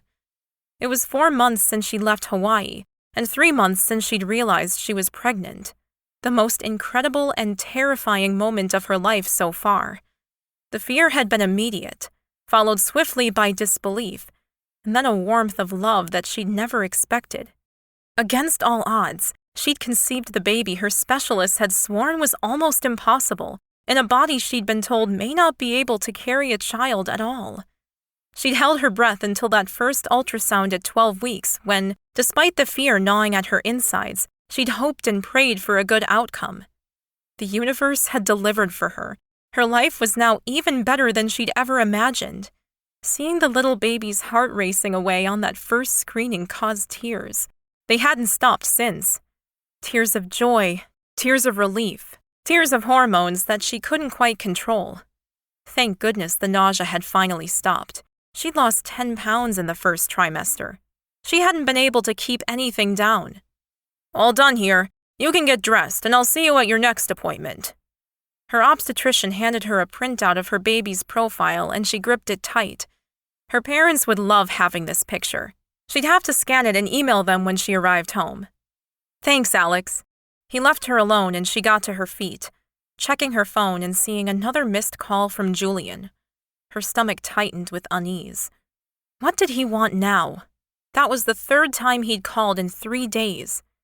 She'd managed to avoid seeing him since Hawaii. There had been a few phone calls, emails to staff, and even a few video conference calls with decorators for the hotel. Despite her original reservations on working through this year, she enjoyed it. She'd been happy to help him follow up with the work she'd started, and had built the King Hotel empire for her time. They'd paid for all her nursery furniture and stroller already, just in the overtime she'd done since leaving. Everything was going so well in her life. She found herself holding her breath some days, waiting for something bad to happen. Her business was ticking along. Her 2 protégés were doing very well in her absence. She was seeing a chiropractor, a naturopath, and doing pregnancy yoga regularly. Her parents were happy and debt-free, and she had a healthy baby growing inside her. Everything was perfect. Her phone tinkled, and she glanced down to see Julian's ID once again. She groaned and switched it off, throwing it into her handbag. She paid the doctor's bill with a swipe of her credit card and made her way out of the clinic. Julian couldn't find out about her pregnancy. He'd made it very clear that this was never on the cards for him. And yet, no matter how often she told herself that she was doing the right thing, the guilt she felt every day at keeping it from him ate at her heart. She wanted to tell him so much, but she was terrified to. Would he be angry with her? More than likely. Would he demand DNA tests? She shuddered at the thought. Would he never want to see her again? Or worse, would he demand his parental rights? No, she wouldn't lose her baby. It was not an option. She walked the few blocks home, stopping for a soy latte, her one for the week. She'd cut back on most unhealthy foods, but she just couldn't give up her little bit of chocolate and caffeine. Her reflection beamed back at her as she passed by the many sky-rise buildings. She wore a coat today to stave off the fall chill, but her figure-hugging navy dress beneath showed her basketball bump nicely. She smoothed her hand along her baby and kept walking, a list of emails that she needed to send off running through her head. As she approached her building, her eye caught a flash of something silver as an expensive foreign car pulled up at the curb. Rummaging through her large Hermes bag for her keys, she turned away toward her building. It was such a luxury to have a car in New York. The street was littered with yellow cabs and not much else. Samara. She froze, her fingers still clinging to the keys in her hand. She knew that deep, cool voice too well. Panic ensued with her heart stumbling to the starting blocks and then racing off. Ants crawled all over her skin with feverish pace. Her belly. She wrapped her coat around herself and tied the belt as tight as she could. When she turned around, she'd managed to plaster a smile onto her face, but her knees were trembling where she stood. Julian King, the man of her dreams, literally. His blue eyes, hot words, and incredible love-making skills still haunted her nightly hours. He stepped in front of her, his eyes wide, his hands outstretched. You are one hard woman to find. Hardly. I didn't even think of moving apartments. She laughed and leaned forward as he drew her close. His lips touched hers with a soft kiss that lingered, a shiver caressing her spine as her eyes dropped to half-mast. Don't let him know. She pulled back and held her bag in front of her belly, trying not to look as obvious and awkward as she felt. Not really. I've answered all your emails and most of your calls. But I've been busy too, and the hotel seemed to be ticking along just fine. Anyway, Julian, how are you? Long time no see. She was forcing it, and when his mouth dropped into a displeased frown, she knew she was blowing it. Big time. What's wrong, Samara? Have I interrupted something? Are you meeting your boyfriend or someone? He looked behind him as though expecting a man to materialize. She laughed, forcing out the sound. Of course not. I was just sorting out lists in my head. A bit distracted today. How are you? How's the hotel going? Trey has sent me photos and I've seen lots of good reviews on TripAdvisor. It had made her proud to see so many people flocking back to the hotel she'd helped rebuild. And you've got your money, of course. His tone was flat, and it made her gut twist. Yes, she'd received the bonus she'd been promised if the hotel performed as they'd wanted within the first quarter. Mrs. King had been very impressed with the changes. Yes, I did. Thank you. Julian glanced up at her building. Can I come up? He took her elbow and turned her, her feet moving despite her brain telling her to stop. No. It's not a good time. Julian stopped, his hand falling away from her elbow. You have met someone. No, it's nothing like that. I just want to keep things as they were left. Clean cut. Well, I don't. Let's go. I hate talking on the street where everyone can see us. He kept walking, and somehow she followed along with his plan, opening the front door to her apartment building and got into the lift before she could think of a better way of putting him off. He pushed the button for her floor and she rolled her eyes. He knew where she lived. She wouldn't have been able to avoid him even if she'd convinced him to go away today. It was pretty obvious he would have come back and knocked on her door. Damn, I should have said I had a new boyfriend. He would have left then. When the elevator opened, she walked out into the hall and fumbled with her keys. Julian, what do you want? I really do have lots to do today. I have another proposal for you. A better one. So if you don't mind, I'd like a coffee and to sit down with you and talk about it. His tone brooked no argument and her brain went to mush.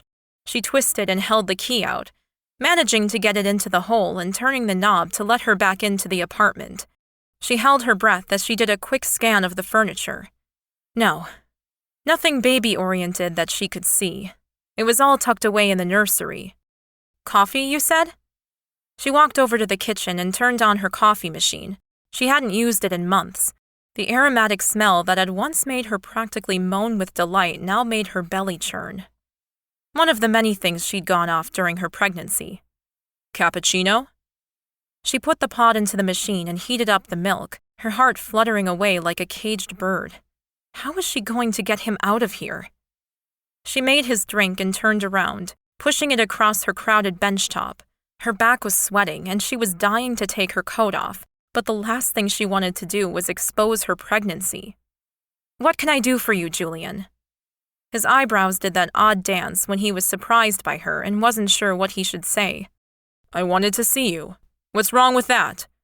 You've been avoiding my calls and I wanted to check on you. Make sure everything was okay. She gestured to herself in general.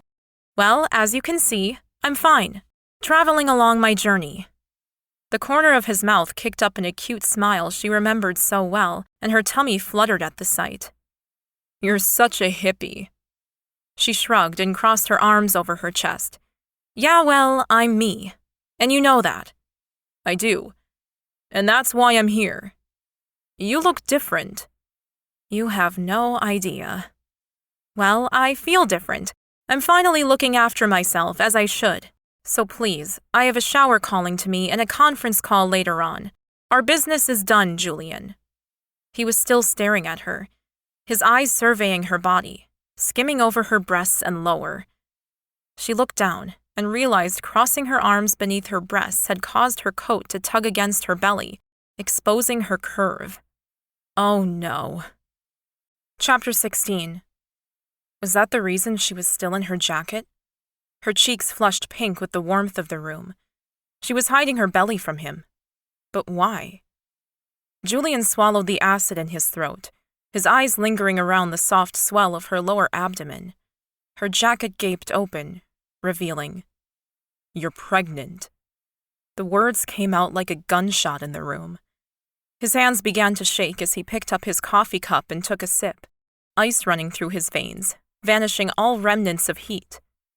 Had she gotten herself knocked up after she returned to New York, with IVF as she had planned? Or was it his? Whose baby is it, Samara? His brain calculated the dates. 4 months, 1 week since she'd returned to New York. He had no idea how pregnant she looked, but he was going to find out the truth, so help him. Why was she stammering? The question wasn't that difficult, and definitely indicated a hole in her usual immediate honesty. Julian, this is my baby. There is no father. Anger boiled in his gut like a turbulent sea. He pressed both palms into the cold marble of the bench top, glaring hard at the woman he thought he could trust, who wouldn't lie to him about something so important. It's mine, isn't it? She didn't move, but every instinct in his primitive hunter sensed the fear, knew the truth. No. He spun away from her, his hands clenching into fists. For fuck's sake, Samara, how the hell did this happen? She was a liar. A goddamn liar. Like every other woman he'd ever met. He'd thought she was different. How could he have been so wrong about a person? Once again, classic fool. Calm down, Julian. I told you. This baby is my choice. There is no father, no obligation. You need not do anything. Need not do anything? The words reverberated around his head like the echoes in a cave. A coldness washed over him, straightening his spine to an iron rod. Had she just admitted that the baby she carried was his? What happened to the IVF she'd wanted to begin? Not to mention her supposed infertility. He'd actually felt sorry for her about that, for months after they'd split. How on earth did this even happen, Samara? You said you were on the pill, that you were beginning IVF soon because getting pregnant naturally wasn't possible for you. What other lies have you told me? She blinked a few times before flicking her hair over her shoulders and placing both hands on her hips. The move made her coat spread wide and his gaze dropped to her swollen little belly. I've been on the pill for 10 years from my endo. I went off it a couple of weeks before I met you, on doctor's orders, so I could start the IVF process, and I was told I might never conceive naturally. So when he didn't pull out in time in the pool, and she told him she was on the pill. So you outright lied. He turned away. Every woman he'd ever met had deceived him, but this was the worst ever. Holy Mother in heaven. A baby. She touched his shoulder and he flinched, but he couldn't stop himself from turning around and looking at her flushed face. I didn't mean to mislead you that time in the pool. I was all blissful and post-orgasm when you asked, and I just answered without thinking. He glared down at her, his jaw aching from the tight clench he had on his teeth. That's your excuse? The orgasm made you do it? Why would you even keep it when you found out? When her eyes widened in horror, he looked away, unable to watch her outrage spread across her beautiful, traitorous face.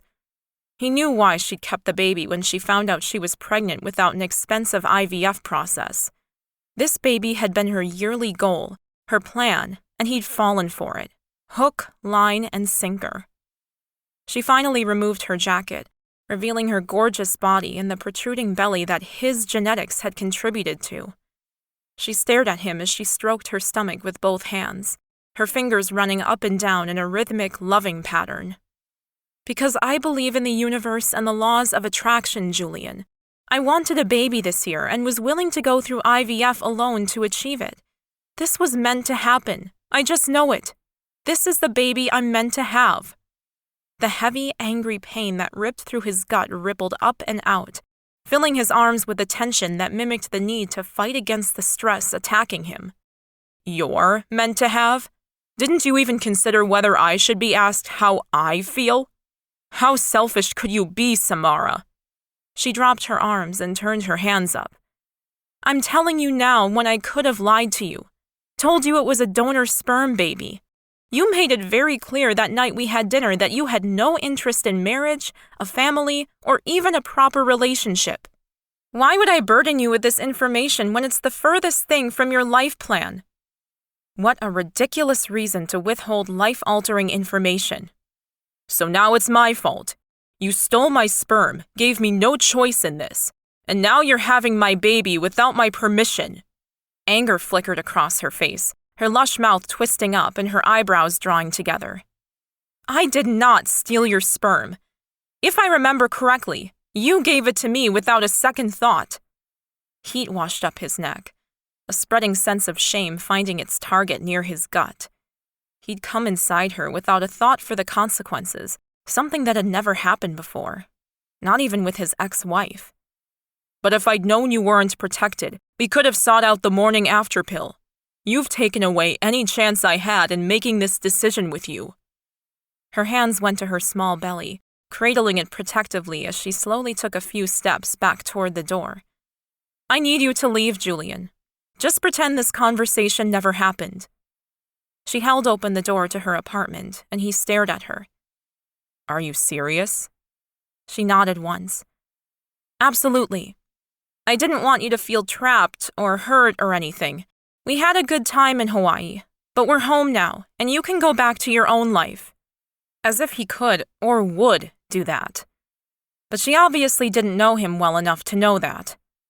He marched straight out into the corridor, his back ramrod straight, his nails digging into his palms and rolling waves of nausea. A baby. His baby.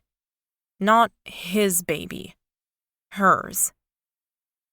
Chapter 17. Oh shit. Oh damn. Oh crap. Oh no. In her hand, Samara held several white pieces of paper, all of which were going to cause a disaster in her life. Julian wanted a DNA test. He wanted his parental rights, and worst of all, he wanted her to marry him. Marry him? What sort of man put a proposal in a lawyer's letter, coupled with a very insulting DNA test suggestion? If he didn't think the baby was his, why was he bothering to even offer her marriage? Oh, you bloody bastard! Hot, angry tears blurred her vision as she paced her newly carpeted lounge room. He couldn't do this. Surely he couldn't. A short phone call to her lawyer later, and she realized he could. Ask for his parental rights? Absolutely. Make her marry him? No. Samara lay on her bed and cried, gut-wrenching, painful sobs. The baby she longed for, wished for, and prayed for would soon be taken from her. No. She fell asleep somewhere through the night, only to be woken by a doorbell well after sunrise. Blinking her eyes awake, her clock read 9:10 a.m. Who on earth would be banging on her door this early? She pulled herself out of bed, nausea swimming in her gut and rising in her throat. She grabbed for the crackers on her bedside table, chomping on one of them as she slowly climbed to her feet. She tried to swallow, but her mouth was too dry. Yuck. The banging continued and she called out, "I'm coming!" After what felt like forever, she finally made it to the front door. Samara squinted through the key lock to see the devil himself standing on her stoop, red horns and a swishy tail present. Pressing her lips into a thin line, she grabbed for the door. She unlocked it with banging precision and pulled it open to glare at him before she'd even thought about the intelligence of that decision. "What the hell are you doing here?" He had the grace to look bashful, his eyes averting to the ground. "Can I come in?" She bit her tongue, the litany of curses she wanted to hurl at him ready to jump at a moment's notice. But there was a bashfulness to his submissive stance that made her hold her tongue, and instead, she just stepped back and waved him in. Only then did she notice the bouquet in his hand. "These are for you." Again, her first reaction was one of violence, but she'd never been one to take her anger out on poor, defenseless flowers. She snatched them from his hand and marched over to her kitchen bench. "Thanks. Shut the door behind you." The crystal vase her mother had bought her as a housewarming present sat on the top shelf and was the perfect size for her flowers. Of course. She pulled it down, filled it with water, and began arranging them. They weren't just red and white roses. There was a combination of greenery, tulips, and even orchids. As she stared into the center of the vase, water twisting around the stems reminding her of how swamped she felt herself, she asked her tormentor, "What do you want, Julian?" He pulled out a bar stool and sat down at her kitchen bench. "I want us to talk." Her head snapped up and she narrowed her eyes at him. "Talk? Don't you think your lawyer's letter said enough?" He shook his head and held up his hands. "No, it didn't, and I apologize for that. I think I acted too rashly." Her temper exploded like Mount Vesuvius. "You think? You think? I am pregnant by the good graces of whatever deity deemed it possible, but this is still a very high-risk pregnancy. I do not need this stress or this shit, Julian. I spend every day meditating, going to yoga, and eating the most organic food I can find to keep my baby alive, and you decide to threaten me with a lawyer? What are you trying to do? Make me miscarry?" She was screaming by now as her true fears poured out. She'd put everything on hold for this baby's health, and its own father had put its life in jeopardy.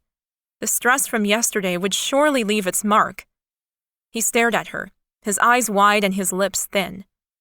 "Are you all right?" "Of course I'm not all right, and you can forget about me marrying you. You can wait until the baby's born and then do your DNA test. Don't you be thinking you'll be putting a needle anywhere near my baby. The risk of miscarriage with an amniocentesis is 0.5%. You can go jam it up your ass." Breathing was becoming a problem. She panted, taking long, quick breaths. How could he do this to her? Julian pushed himself to his feet. I didn't mean to distress you so much. I wasn't thinking properly. I'm sorry. You should be. She moved around the kitchen bench and staggered to the couch, falling into the soft cushions and grabbing a pillow to cuddle for comfort. She gulped at the lump in her throat. And I can't believe you honestly even want a DNA test. As if this baby could be anyone else's. That had really pissed her off. She hadn't slept with anyone in months before she'd met Julian. Longer if she was truthful.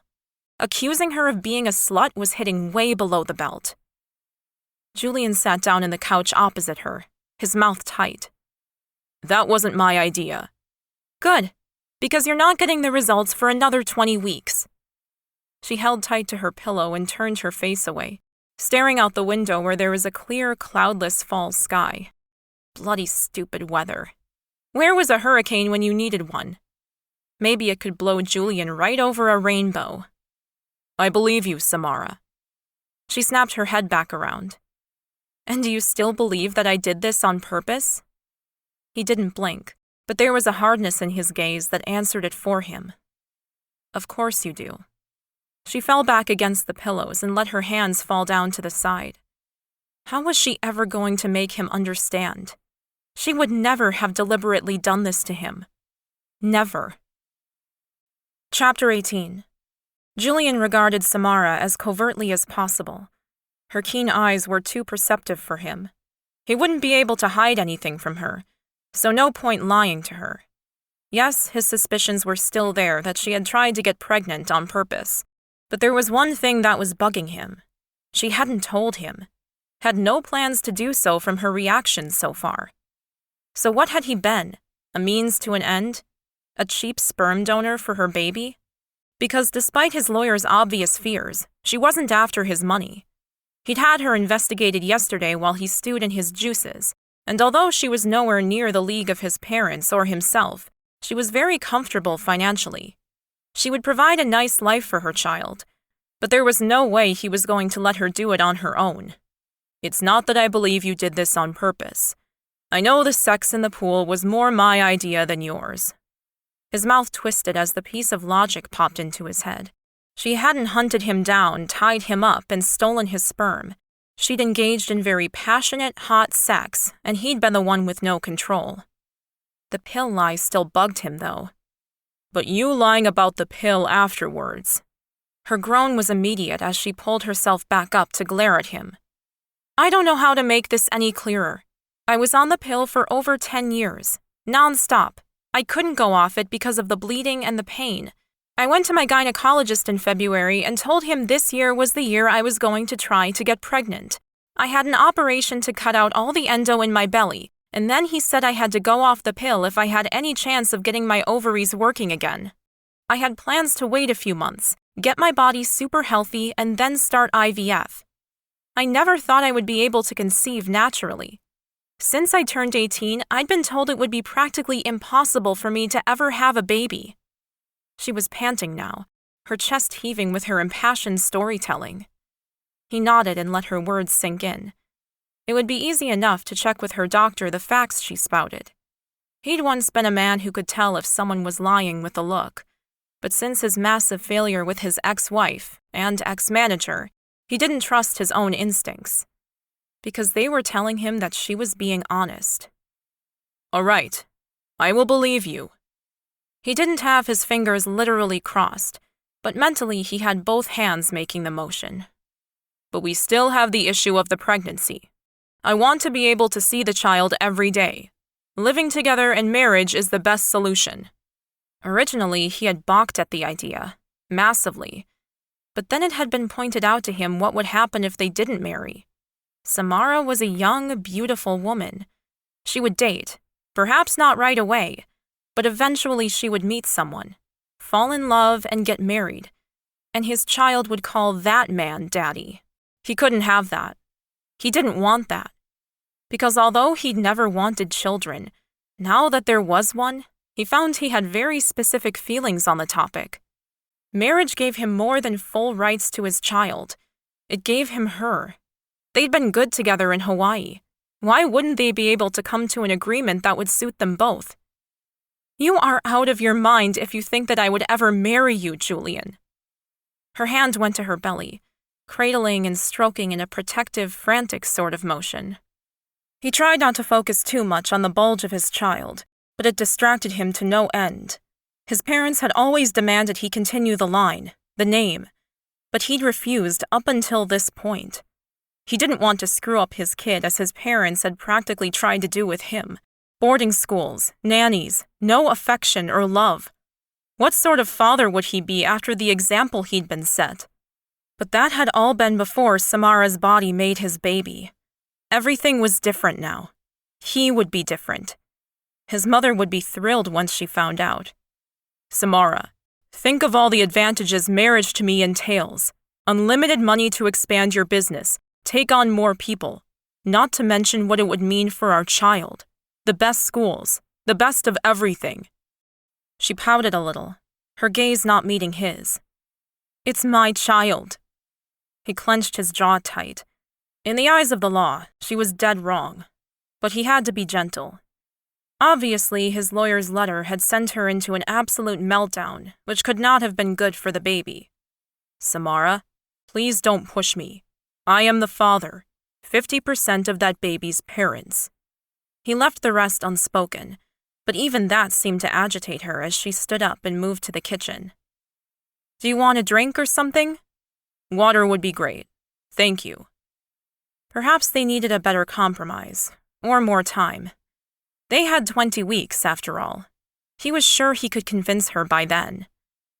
Samara served him up a big glass of water, and he swallowed it down, his throat unusually parched. He'd headed over here feeling determined, but it was only now that he was realizing that this was probably the most important conversation of his life. Look, Samara, we can do this, I'm sure. I want this to work, and I'm sure we can hash out a solution that works for both of us. After all, we worked really well in Hawaii together. That drew a tiny smile from her, and his heart fluttered in a strange way. He'd forgotten how much her happiness affected him. I suppose so.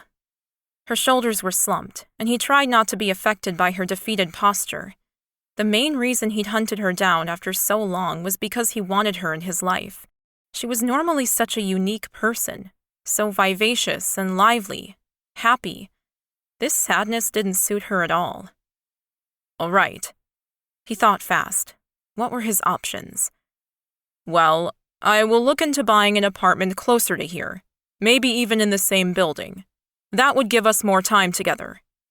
She raised her head, her clear eyes watching him.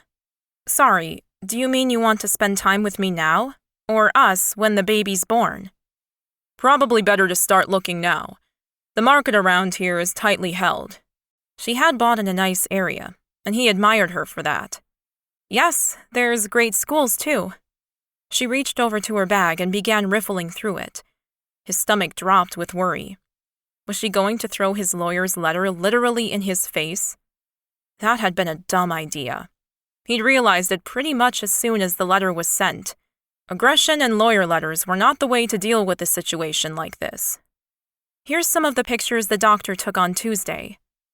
She passed him 2 small black and white photos, and for a moment he didn't know what he was looking at, just blotches of white and out-of-focus shapes.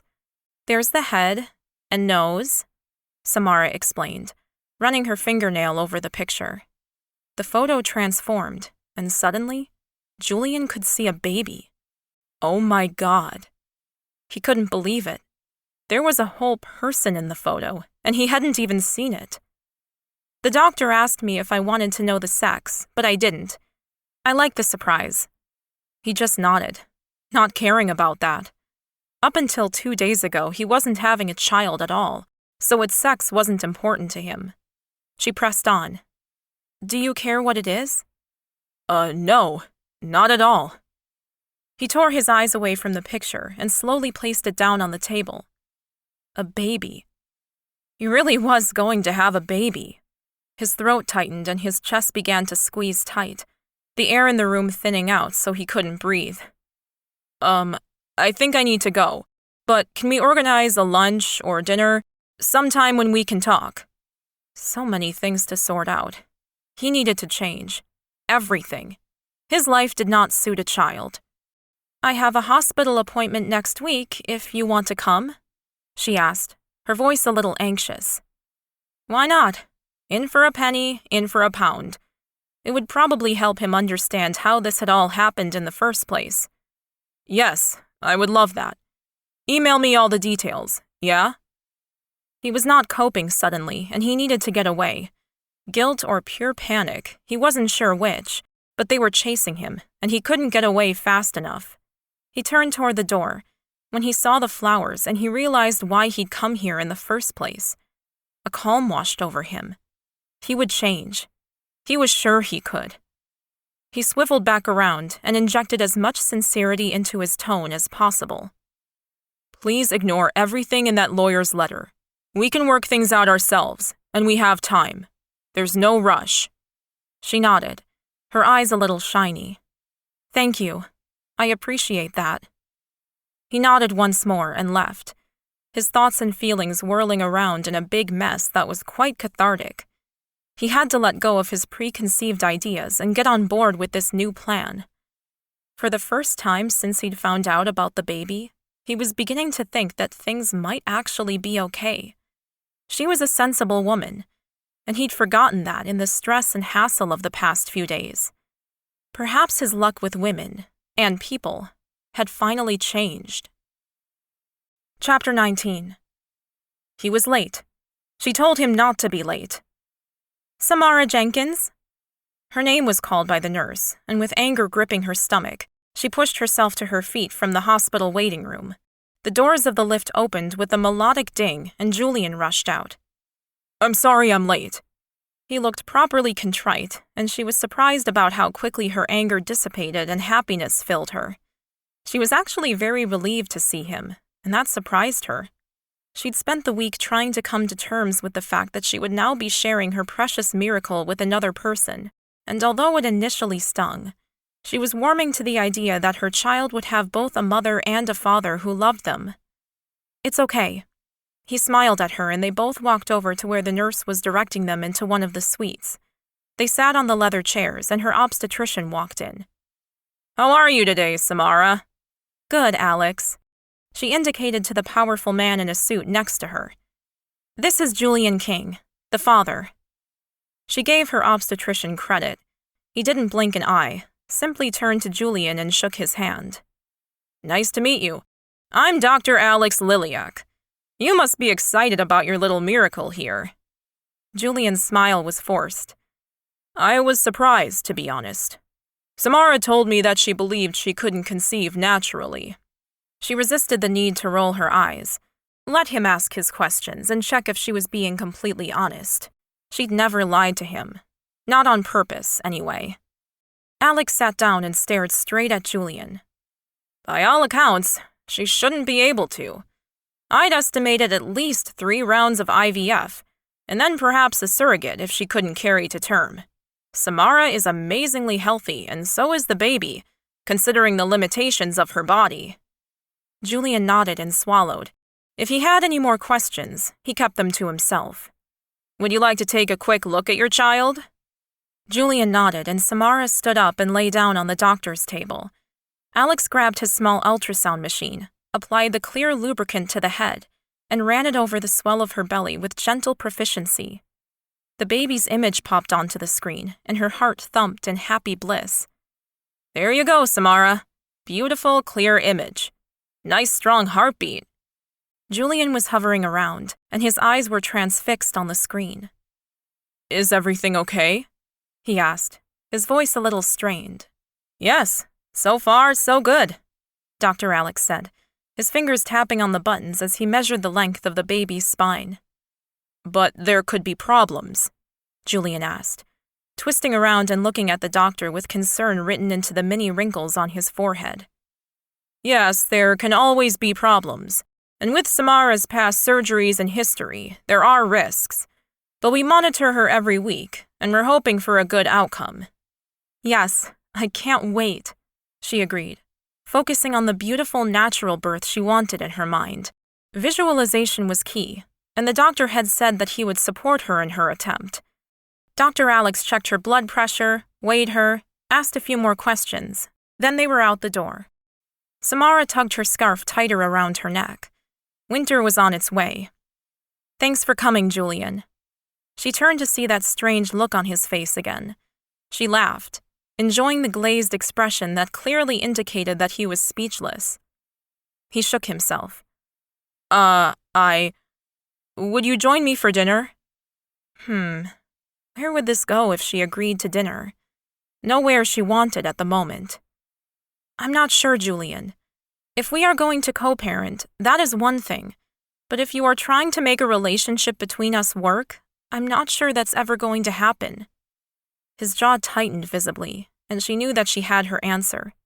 He wanted a proper relationship, or at least an attempt at one, and she wasn't sure they'd ever get past the scars that had already been sliced and badly healed. "Julian, I'm not sure you will ever trust me how I need to be trusted. And I don't think I'll ever quite believe you're here for any other reason than an unwanted baby. It's a mess." He shook his head, reaching out for her hands, and she let him take them. "What do I need to do to convince you to at least give us a chance?" She glanced to the side. What would it take for her to trust him again? She had no idea. There's lots of things, and yet nothing specific. I don't know what to say. I don't even know how we're going to work out custody arrangements. "Stop talking like that. I don't want to discuss custody.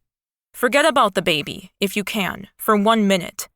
I came back for you, Samara. I waited and waited, hoping you'd call, come visit, anything. Finally, I couldn't stand it any longer, and I found you. Don't you understand? I want you." His eyes were so sincere, and his words were every bit as beautiful as she'd imagined in her most secret of fantasies. But how to believe him? "Julian, I don't want you to be so closed up and secretive all the time. If there's even a chance that we could make this work, I need you to open up. Let me know you, how you feel about everything. It's the only way I'll allow a relationship to develop." He leaned forward slowly and pressed his lips to her forehead, sending ripples of soft pleasure out through her body. When he leaned back, his eyes were shadowed but unguarded. "I'm the man I am, and I know I can be hard to understand, so I'll try to give you what you want. I will. That's all I can promise." She sighed and pulled away a little. That was something, she supposed.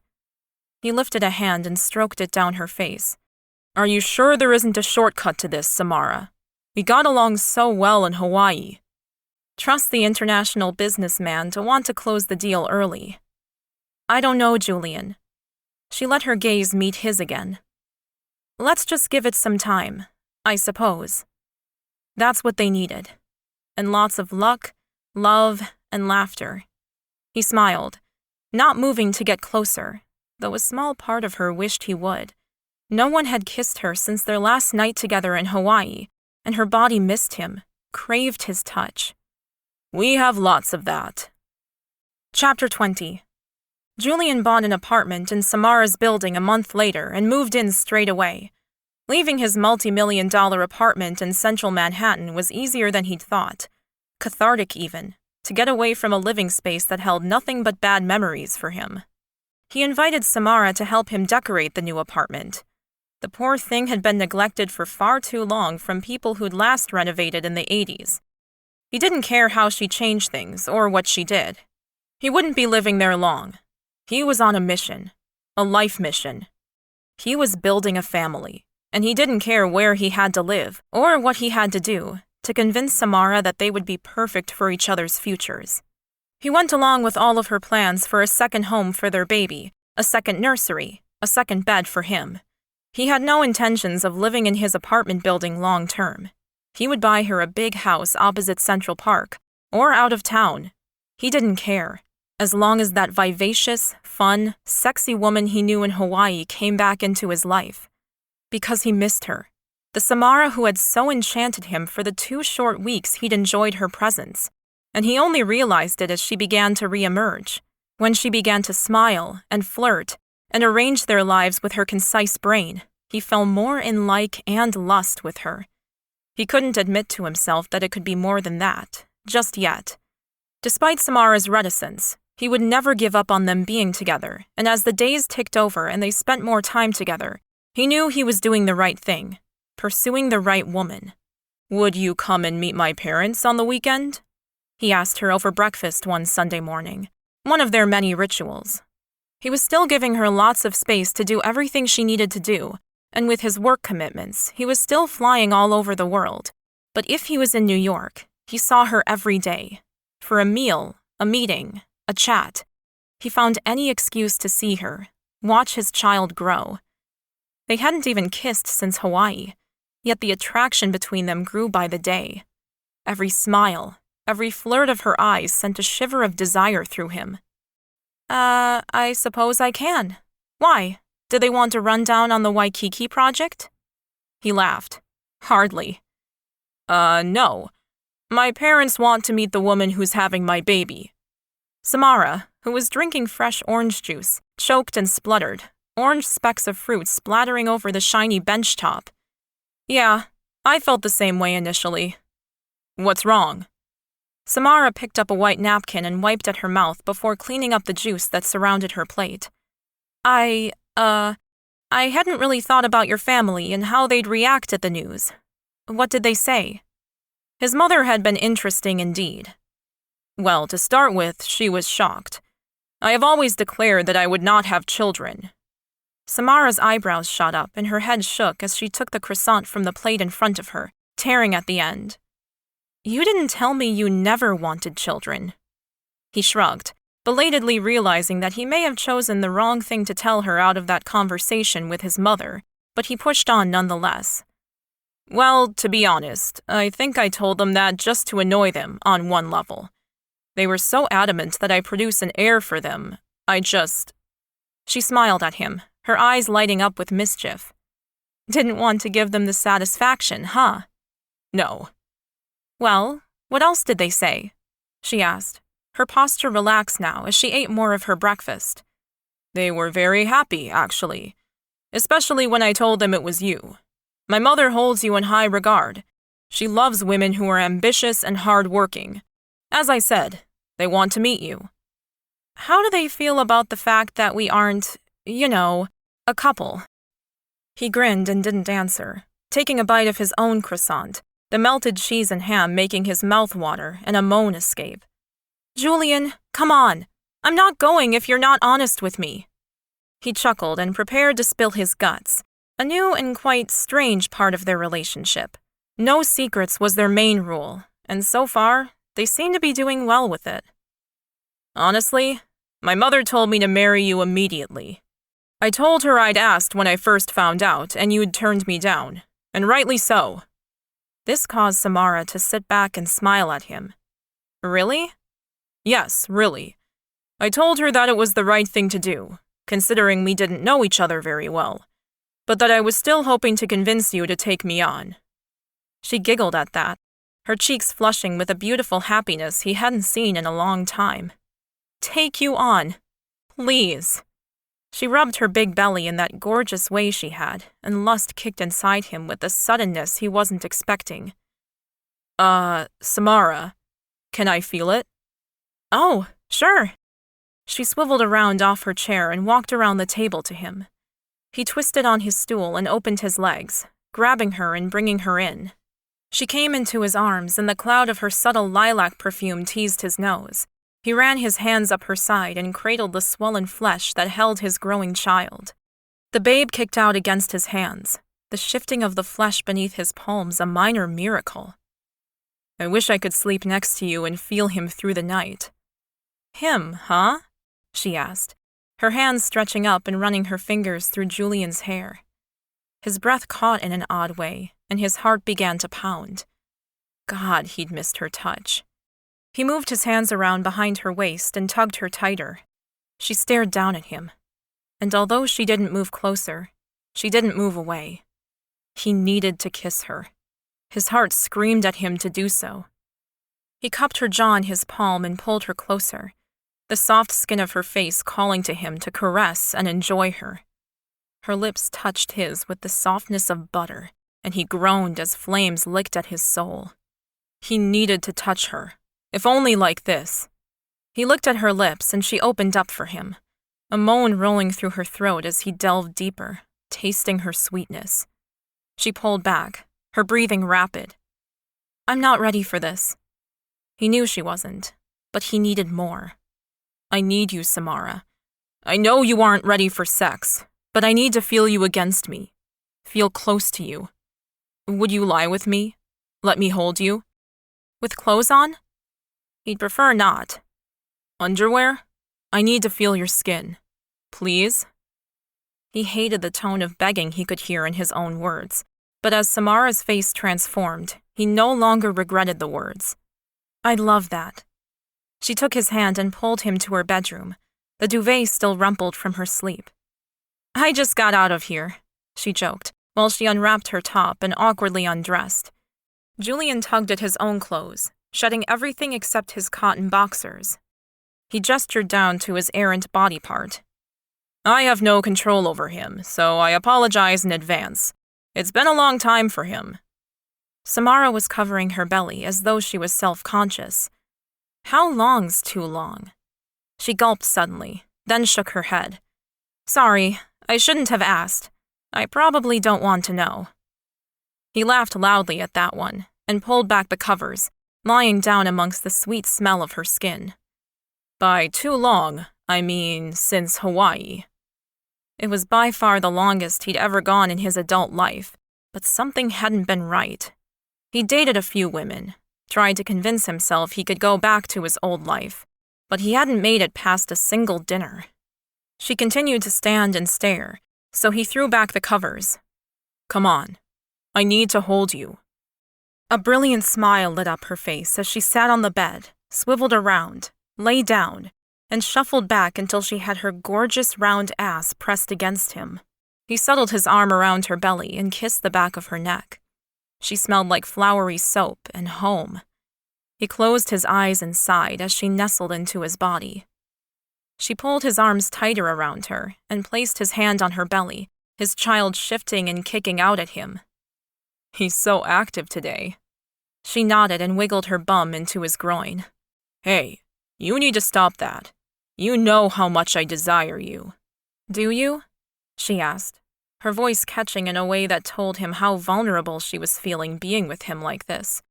"I mean, even with this huge belly?" He could tell her in words how much she meant to him, how beautiful her belly was, but actions spoke much louder. "Samara, seriously? Can't you feel me?" She gasped and pressed back against him, and her initial complaints that she wasn't ready for more floated right out the window. Inside his head, Julian was losing the battle, the fight to maintain the distance he'd agreed to. "Samara, if you don't want me to make love to you, I'm afraid you're going to have to get up or kick me out of bed, because I'm about to seduce you." She grabbed his hand that lay on her belly, and his chest squeezed tight. Was she really going to kick him out of bed? Instead, she wriggled even closer, turning around slowly so that she was soon staring up at him, her bright green eyes open and vulnerable. "I want you to. So much, I can't even explain." He dove down on her lips, a groan rolling through him as her unique taste blew apart his senses. "I've missed you," he said against her skin.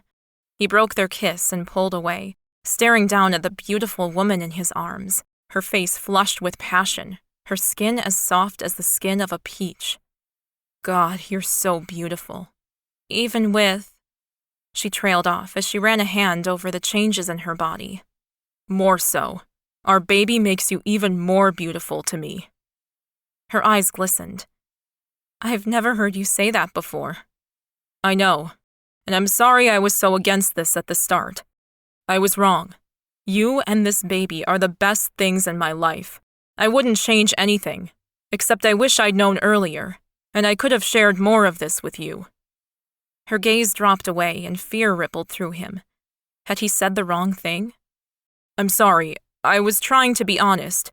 If that wasn't right—" She shook her head and her hand cupped his jaw as she met his gaze once more. "No, it's me that is sorry. I should never have kept my pregnancy a secret from you. That was wrong." Her lip quivered and he wished all the words away, But he knew it was probably the time that it all came out. Finally. What is done is done. I don't care about any of that anymore. I just want us to move forward, as a family. I'm so excited for that, Samara. As he said the words that he'd been afraid to say to anyone, even the shrink his mother had forced him to go see, he knew they were true. Samara represented a new chapter, hell, a new book for his life. He'd start everything anew, and he'd do it better. Make love to me, Julian. Please. The words were his undoing, and he pressed his lips to hers once again. This time they met with tenderness and understanding, and Julian's once broken heart sung with joy. This woman was worth loving, worth taking the risk on. A part of him screamed with the fear of it. He could be wrong. Again. Samara's hands clung to his arms, and her sweet moan made all thoughts fly from his head. Yes, he was home. Wow, she panted, her eyes closed, her face flushed and glowing. He kissed the back of her neck and let all the feelings she'd invoked in him rush through him. This was right. She was right. Everything in his world now was right. Thank you. He closed his eyes and let the drug-like effects of their lovemaking overwhelm his brain, and he drifted off to sleep with a smile on his face. Chapter 21. I can't believe I'm doing this. Samara bounced on her feet in an awkward, heavy dance as they stood outside his parents' home in New York. They had a brownstone 3-story house that they barely visited, but with their grandchild's impending arrival, they were currently residing in the same state as he was, for once. The door opened, and Charles smiled at him. Master Julian, so pleased to see you, sir. Julian smiled at the man who his parents dragged all over the world to wait on them, and who never complained. Hey, Charles. This is Samara. Samara, my parents' most trusted man, Charles Worthing. They stepped into the house with Samara and Charles exchanging pleasantries. He took Samara's coat, and she shook off the snow that had fallen on them in the short walk from the car to the house. Goodness, it's cold. This way. He took Samara's hand and led her into his parents' main living room where they sat in front of the fire. The opulence of the room made him inwardly laugh. Compared to his half-renovated apartment and Samara's gorgeous little home, this mansion was outdated and stodgy. Julian? His father greeted him with a nod and extended his hand. Father? He shook his dad's hand, feeling Samara's keen eyes watching him. His heart stumbled a little, and yet he was determined to be open with her, about what sort of family she was entering, and to give her some background on why he was who he was. His mother finally stood up from her comfortable chair and approached them, her too tiny body making her look like one of those bobble-headed dolls. You can never be too rich or too thin. Yeah, right. Julian, I'm glad you finally brought Samara to meet us. Her displeasure couldn't be hidden in her tone, nor her words, and Samara the people-pleaser jumped to fill the sudden void in the conversation. It's lovely to be here, Mrs. King. Well, let's sit down. He took her hand again and pulled her onto the couch with him, his parents sitting in their usual chairs. There was more silence, and Julian struggled to find a topic that wouldn't set off one of his parents. Samara shifted forward on her chair. How is the Hawaii hotel faring? Have either of you visited it since the summer? His parents' faces scowled in unison. No, the humidity in Hawaii is terrible. We never visit that hotel, his mother said.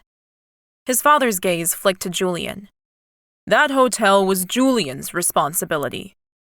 The weight of the words hung heavy in the room, and Julian struggled to bite back the anger. He'd worked very hard over the past 6 months to right all the wrongs, set the hotels and their company back on its feet.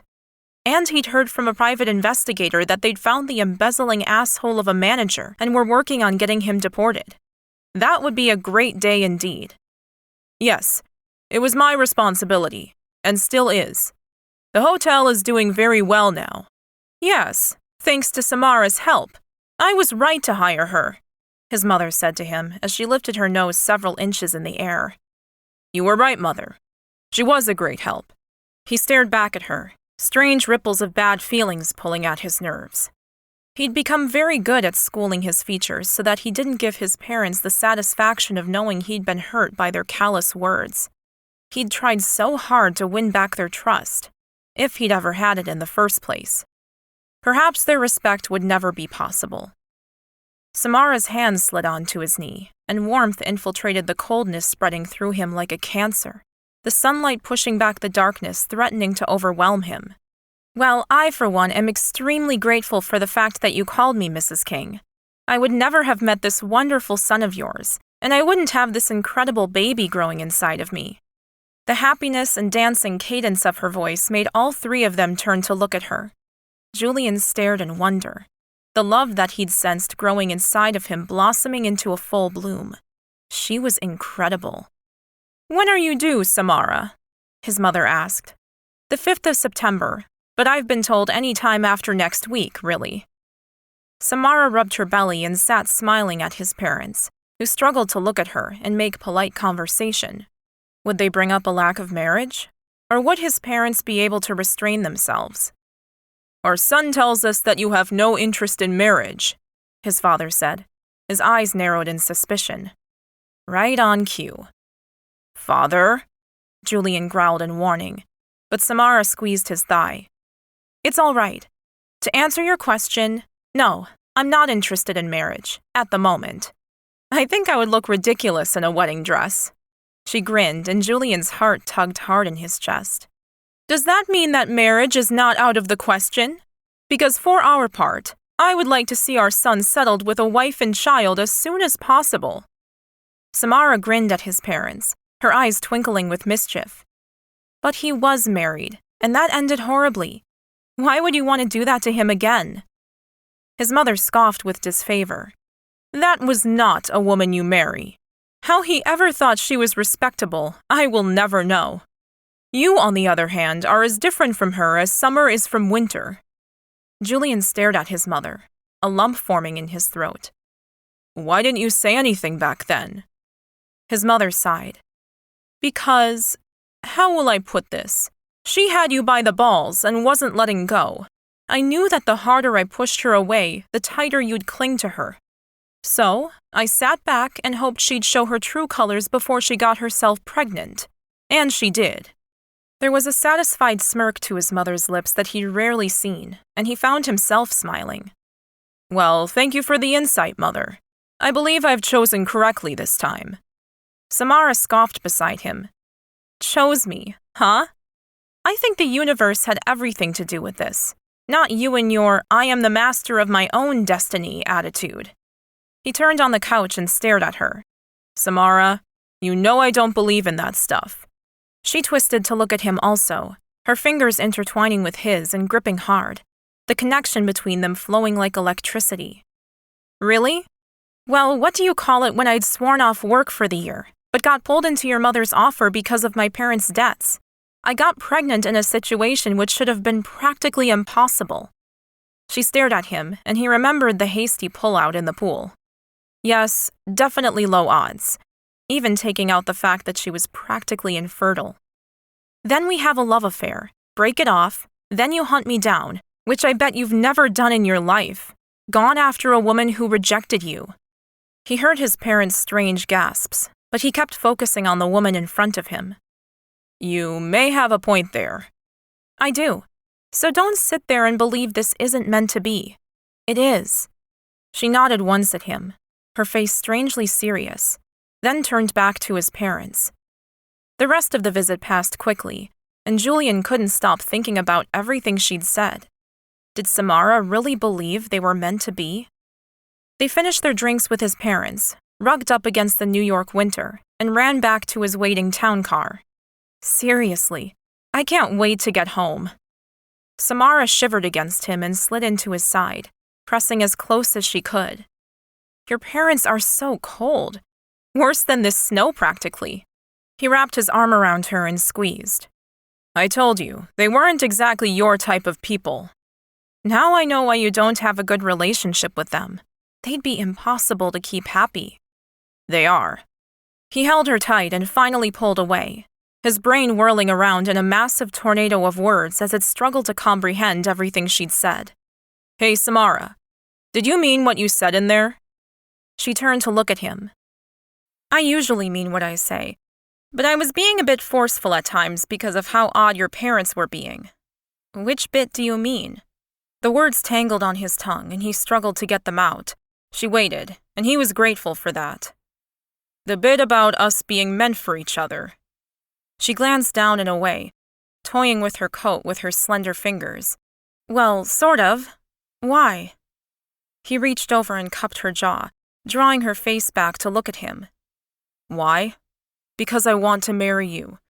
If you love me, and I love you, why shouldn't we share everything that is possible for us to share? Her beautiful blue eyes went wide as she stared at him. She wasn't saying anything, and his belly sunk with the realization that she may not have meant that much. What's wrong, Samara? Did you just say that you love me? If he'd been a cartoon, someone may as well have come along and banged him on the head with a frying pan. Had he said that? Why, yes, he had. Yes. He waited, unsure on where this would go or how she felt about him. On uncertain ground for one of the first times in his life, he waited as the driver took them through the crowded streets of Manhattan. Tears leaked from Samara's eyes, and she grabbed for a tissue, wiping them away. I'm sorry. I don't know what's wrong with me, she sobbed, her face going as red as her coat. He grabbed her hands and stared into her eyes. He'd never proposed with anything other than the baby on his mind. Perhaps it was time to tell her that things had changed. He'd changed, and there was no going back. Samara Jenkins, you are the most courageous, fun, crazy, beautiful woman I have ever met. I am so proud to have you by my side, the mother of my child. He paused to run a hand over his growing babe. Please, not because you're having my baby, but because I love you. Marry me. More tears streaked down her face as her lips turned up into a brilliant smile. Yes, of course, yes. I love you too. She launched herself at him in true Samara style and kissed him, her lips tasting of salty tears. He licked them all away and said a silent prayer to the universe that Samara so believed in. When he could breathe, he pressed the button to communicate with his driver. To Tiffany's, Drake. We have a ring to buy. Samara snuggled into him. You don't have to do that. I have everything I could ever want, right here. She put one hand to her bump and the other to his cheek, and he grinned. And because she didn't care, he knew, it was even more important to spoil her. I know that, but you deserve the best of everything, starting with the most beautiful engagement ring we can find. And ending with, she teased, pulling him down on top of her. As many babies as you want. The tears welled up and she blinked, making them flow down the side of her face. He knew her now. I love you, Samara, and I'm going to spend the rest of my life making you happy. Epilogue, 18 months later. Samara caressed the small swell of her new baby beneath the satin of her fitted white wedding dress. When she'd planned her ceremony and picked out her slimline gown, she hadn't thought she'd be pregnant for the second time. Are you ready, my girl? Her father asked, stepping up next to her and holding out his arm. His face beamed with pride, and her heart swelled with the knowledge that her beloved parents adored Julian. Yes, most definitely. She took her father's arm in the lobby of the hotel she'd helped rise from the ashes. The marble floor shone, and there was a general happy buzz all around her from the many staff and all the people currently visiting the old dame of a hotel. Her father marched forward, and they began to walk outside, the automatic doors opening smoothly, making her smile. Such a small thing, but it really did make such a difference. The bright sunshine shone on their faces, the once dreaded humidity wrapping around her and making her grin. They walked across the main road, and as she approached the large group of people gathered for them, she slipped out of her shoes as she stepped onto the sand, her wedding party set up before her. 100 people stood on the golden dune, staring at her, and as she looked back, her heart began to gallop in her chest. She'd waited for this moment for so long, and it was finally here. Separating the wedding guests was a long red carpet leading up to the man she was going to spend the rest of her life with. Last time to turn back, my girl, her dad whispered at her as she took a deep breath, her heart continuing to flip-flop in her chest. She whispered back at him, Hurry up, Dad, or he might change his mind. Her dad chuckled in good humor, because they both knew that wasn't happening anytime soon, and together they began the slow walk down the aisle. Soft music played as her bare feet touched the carpet, and she stared at the place her husband should be. He stepped out of the crowd, and suddenly, there he was, Julian, holding their son in his arms, their proud little ring-bearer. Julian had been a better partner and father than she'd ever imagined. He had turned around everything in their lives. And now, after waiting longer than they'd both wanted to, they would be husband and wife. Her dad stopped, lifted up her veil, his eyes suspiciously shiny as he kissed her cheek and handed her over to Julian. She turned to look at the man in the expensive suit, a man who'd taken her breath away the moment she saw him and hadn't stopped doing so ever since. You look so beautiful, he said, smiling at her in that way where she could see the love that shone from his eyes. Yet there was a kink to his mouth that made her think that he was imagining taking this dress off her later. They turned toward the ocean, the celebrants standing beneath a canopy. Dear friends and family, we are gathered here today. The celebrants' words faded into the background as Thomas, her son, walked around to her side, clinging to her left hand as Julian held on to her right. Her family. She had everything she'd ever wanted, and it had all begun here. Her miracle in Hawaii.